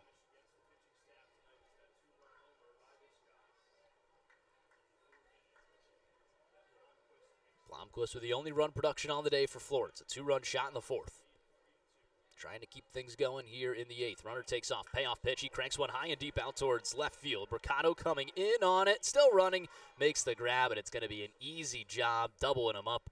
Unconventional. 1-2-3 as Jack tags first base. Broussard was off for the races. Had already turned second. And that will end the inning. Florence misses out on a big-time opportunity. We head to the top of the 9th when we return on the Frontier League Network, powered by HDN.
Well, Florence may be losing 6-2 here in the top of the 9th, but you do get a feel-good story. A Leafs fan versus Chesapeake Chicken pitching change. Jake Lynch in for the Y'alls. First action since Lynch had that terrible scare in preseason against these Washington Wild Things. He makes his season debut here for Florence. And what a great feeling it must be for Lynch to get back out there. The left-handed pitcher, 6'1", 210 pounds, out of Wheaton, Illinois. I mean, just a scary opportunity. Again, this was a game that Ben and I did not travel to for the preseason in Washington.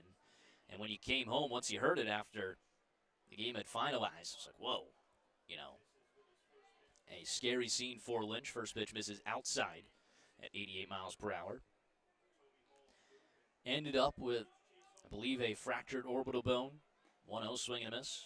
And when you asked Jake, he said, I healed pretty quickly. He got back throwing, pretty immediately. And he is lifted off the 60-day IL on pretty much the minimum. He was eligible to be activated on July 6th. Gets activated here on the 7th. 1-1. Misses downstairs.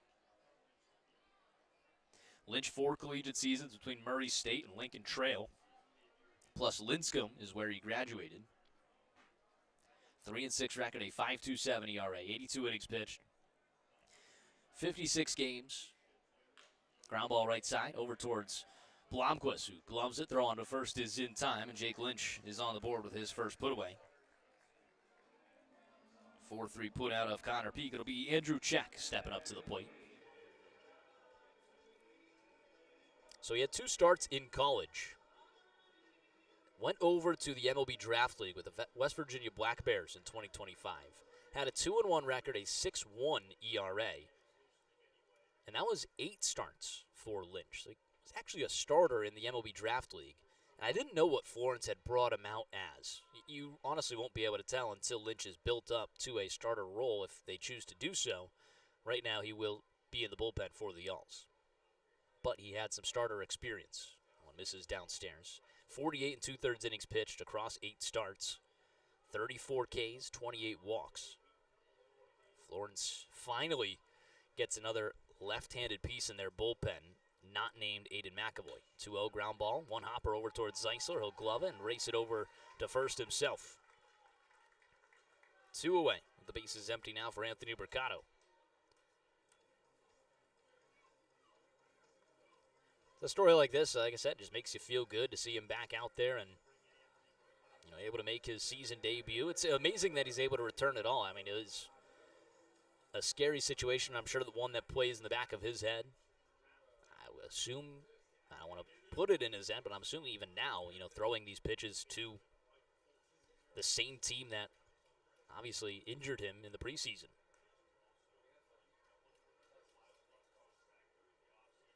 Want to know the count to Mercado. Didn't know who it was off the bat of for these Wild things. Obviously no intentions there. Just an accident. Something that's, crazy piece of baseball. Line drives back up the middle, and obviously a tough one. 1-1 the count. That one's fouled away. 83 on an off speed, 1870 on the spin rate.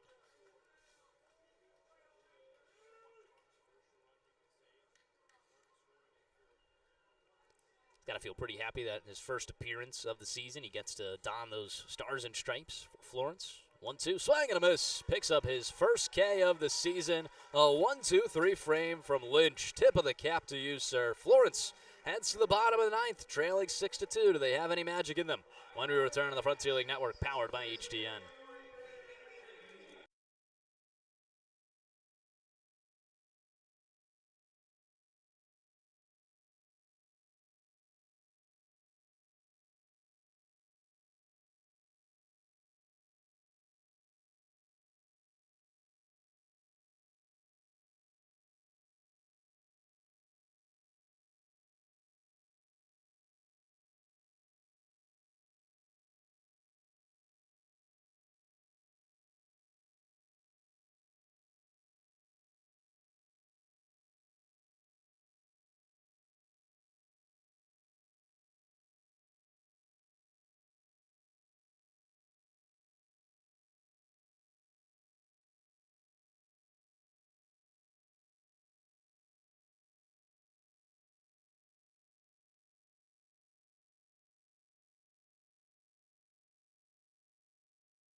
Bottom of the 9th, final chance for Florence. Right-handed pitcher Landon Ginn will take the mound. A Hooves Hangout pitching change, looking for the perfect sponsor. Relax and open your favorite Pokemon or baseball trading cards. Visit former Reds reliever J.J. Hoover at Hooves Hangout today, 405 Washington Street, Suite D in Alexandria. The closer for the Wild Things. 6 saves on the season, 3.14 record at home, .93 record on the road. Batters hitting .219 against them on the road, .216 at home. Comes at you with a fastball, 91 to 93, and then cutter, curveball, changeup arsenal. Ginn, the all-star for Washington. Landon Ginn, 13. Yeah, so Washington really, acting like this is a pretty close game. 4 runs. You see what Florence can do late in games of the past. Yeah. Florence with 0 comebacks in the 9th. Yeah. But they're Tyler going with their top leverage guys all the way through, playing it like a close game. Yeah. Tyler Schoenfeld will lead things off. Say 0 comebacks in the 9th. That does not include, obviously, the walk-off. Florence was ahead. I don't know how many times I have to explain this. Ahead after 8.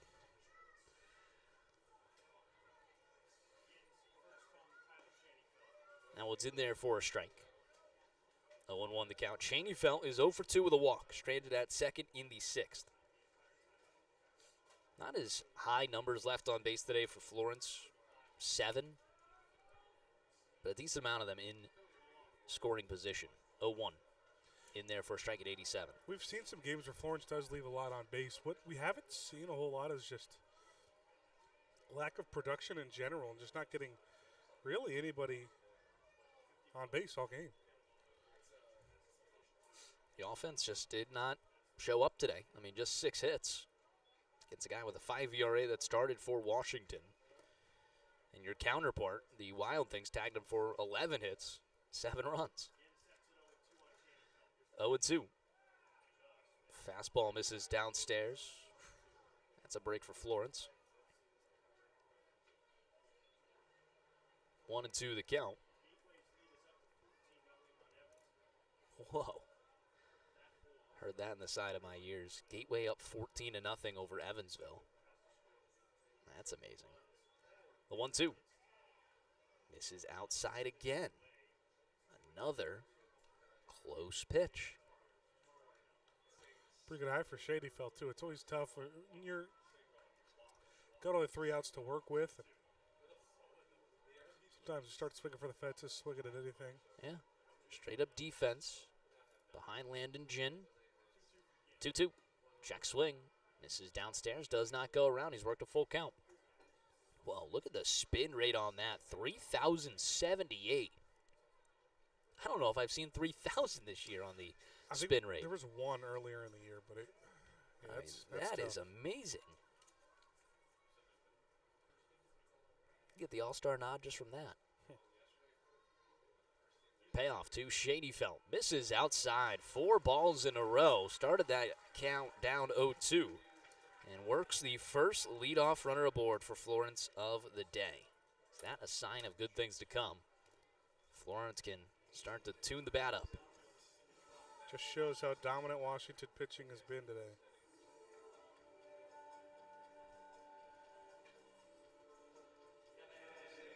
Bottom of the 9th, 6-2, the Alls trail. Dylan Baker steps in. He's 0 for 3 today. Big swing and a miss. You know, the big hit helps, but Florence really needs to piece some together. Obviously trailing 4. You won't get back in this game with a 2-run homer. So just need to piece together some hits.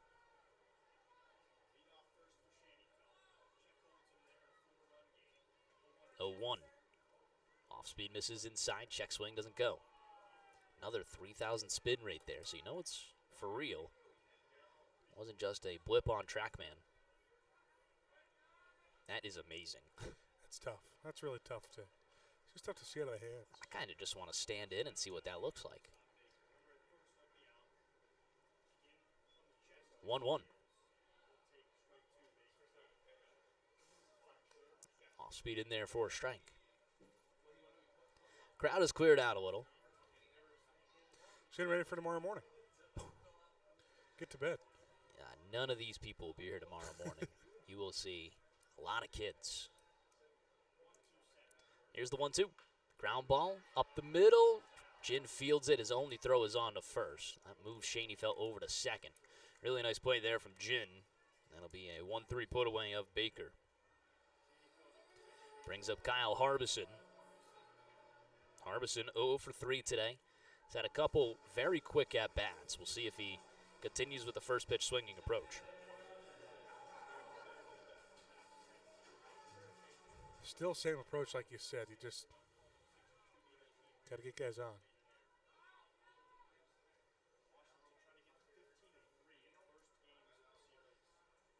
Ginn misses downstairs. 87 on the off speed, 28.97 on the spin rate.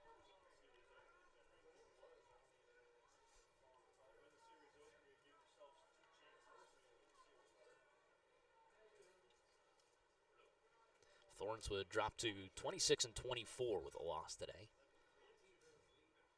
Move 8 games behind Washington for the lead. And again, you're not really competing with Washington at this point. Competing with actually the other conference, as odd as it sounds, for that wild card spot. You know, we've been watching it since May. When do you actually really factor it in? I would say a couple weeks after the All-Star break is Yeah. when you really dial in and start scoreboard watching. Gets August. Yeah. That last month. 2-0. Ground ball right in front of home plate. Quiros will pick it up. Throw on to first is in time. That one, just either had some backspin or hit something else. Did not go far at all. Shaney fell on to third. Florence down to their final out. And really tattooing the ball. 1-3 put away and a 2-3 put away in the ninth. Just one of those games, and credit Washington's pitching staff. They're just different from a lot of the pitching staffs that Florence has seen in the last few weeks.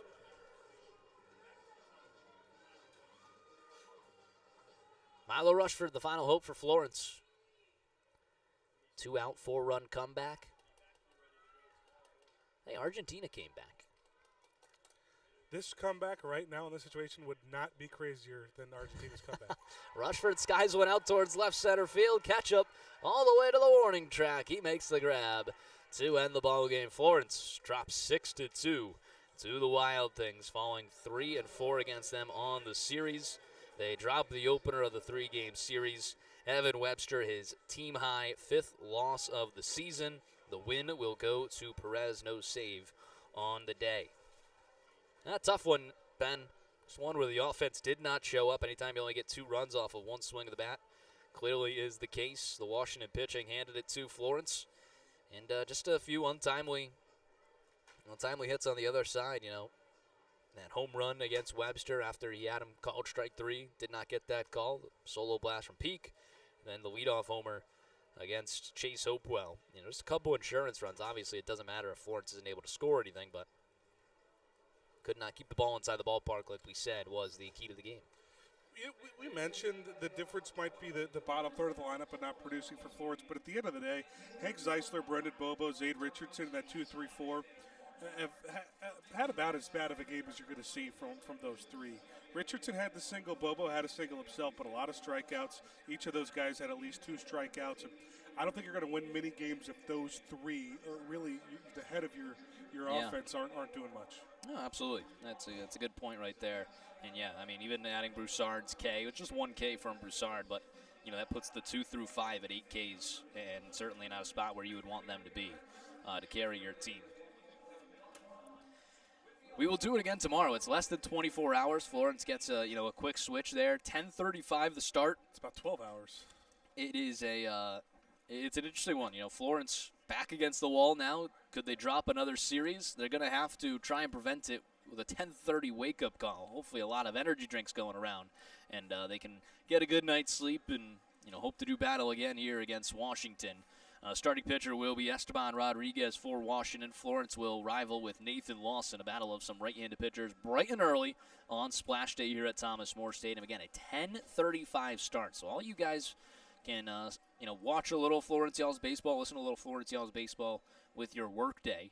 And maybe a few of you in California, maybe you sleep in. But would be a pretty early day for you as well. Ben, final thoughts on the 6-2 loss from Florence?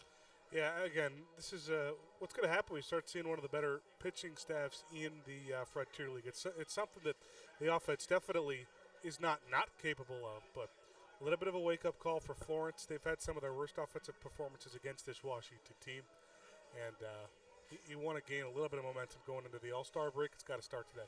On the bright side, Florence is 2-0 in game two against Washington this season. Maybe they can make that 3-0 tomorrow for that splash day. Again, a 10:35 start here at Thomas More Stadium. That'll do it for us on the broadcast. Appreciate you guys all tuning in to what was a pretty quick game. Pretty quick game for the Alls by their standards.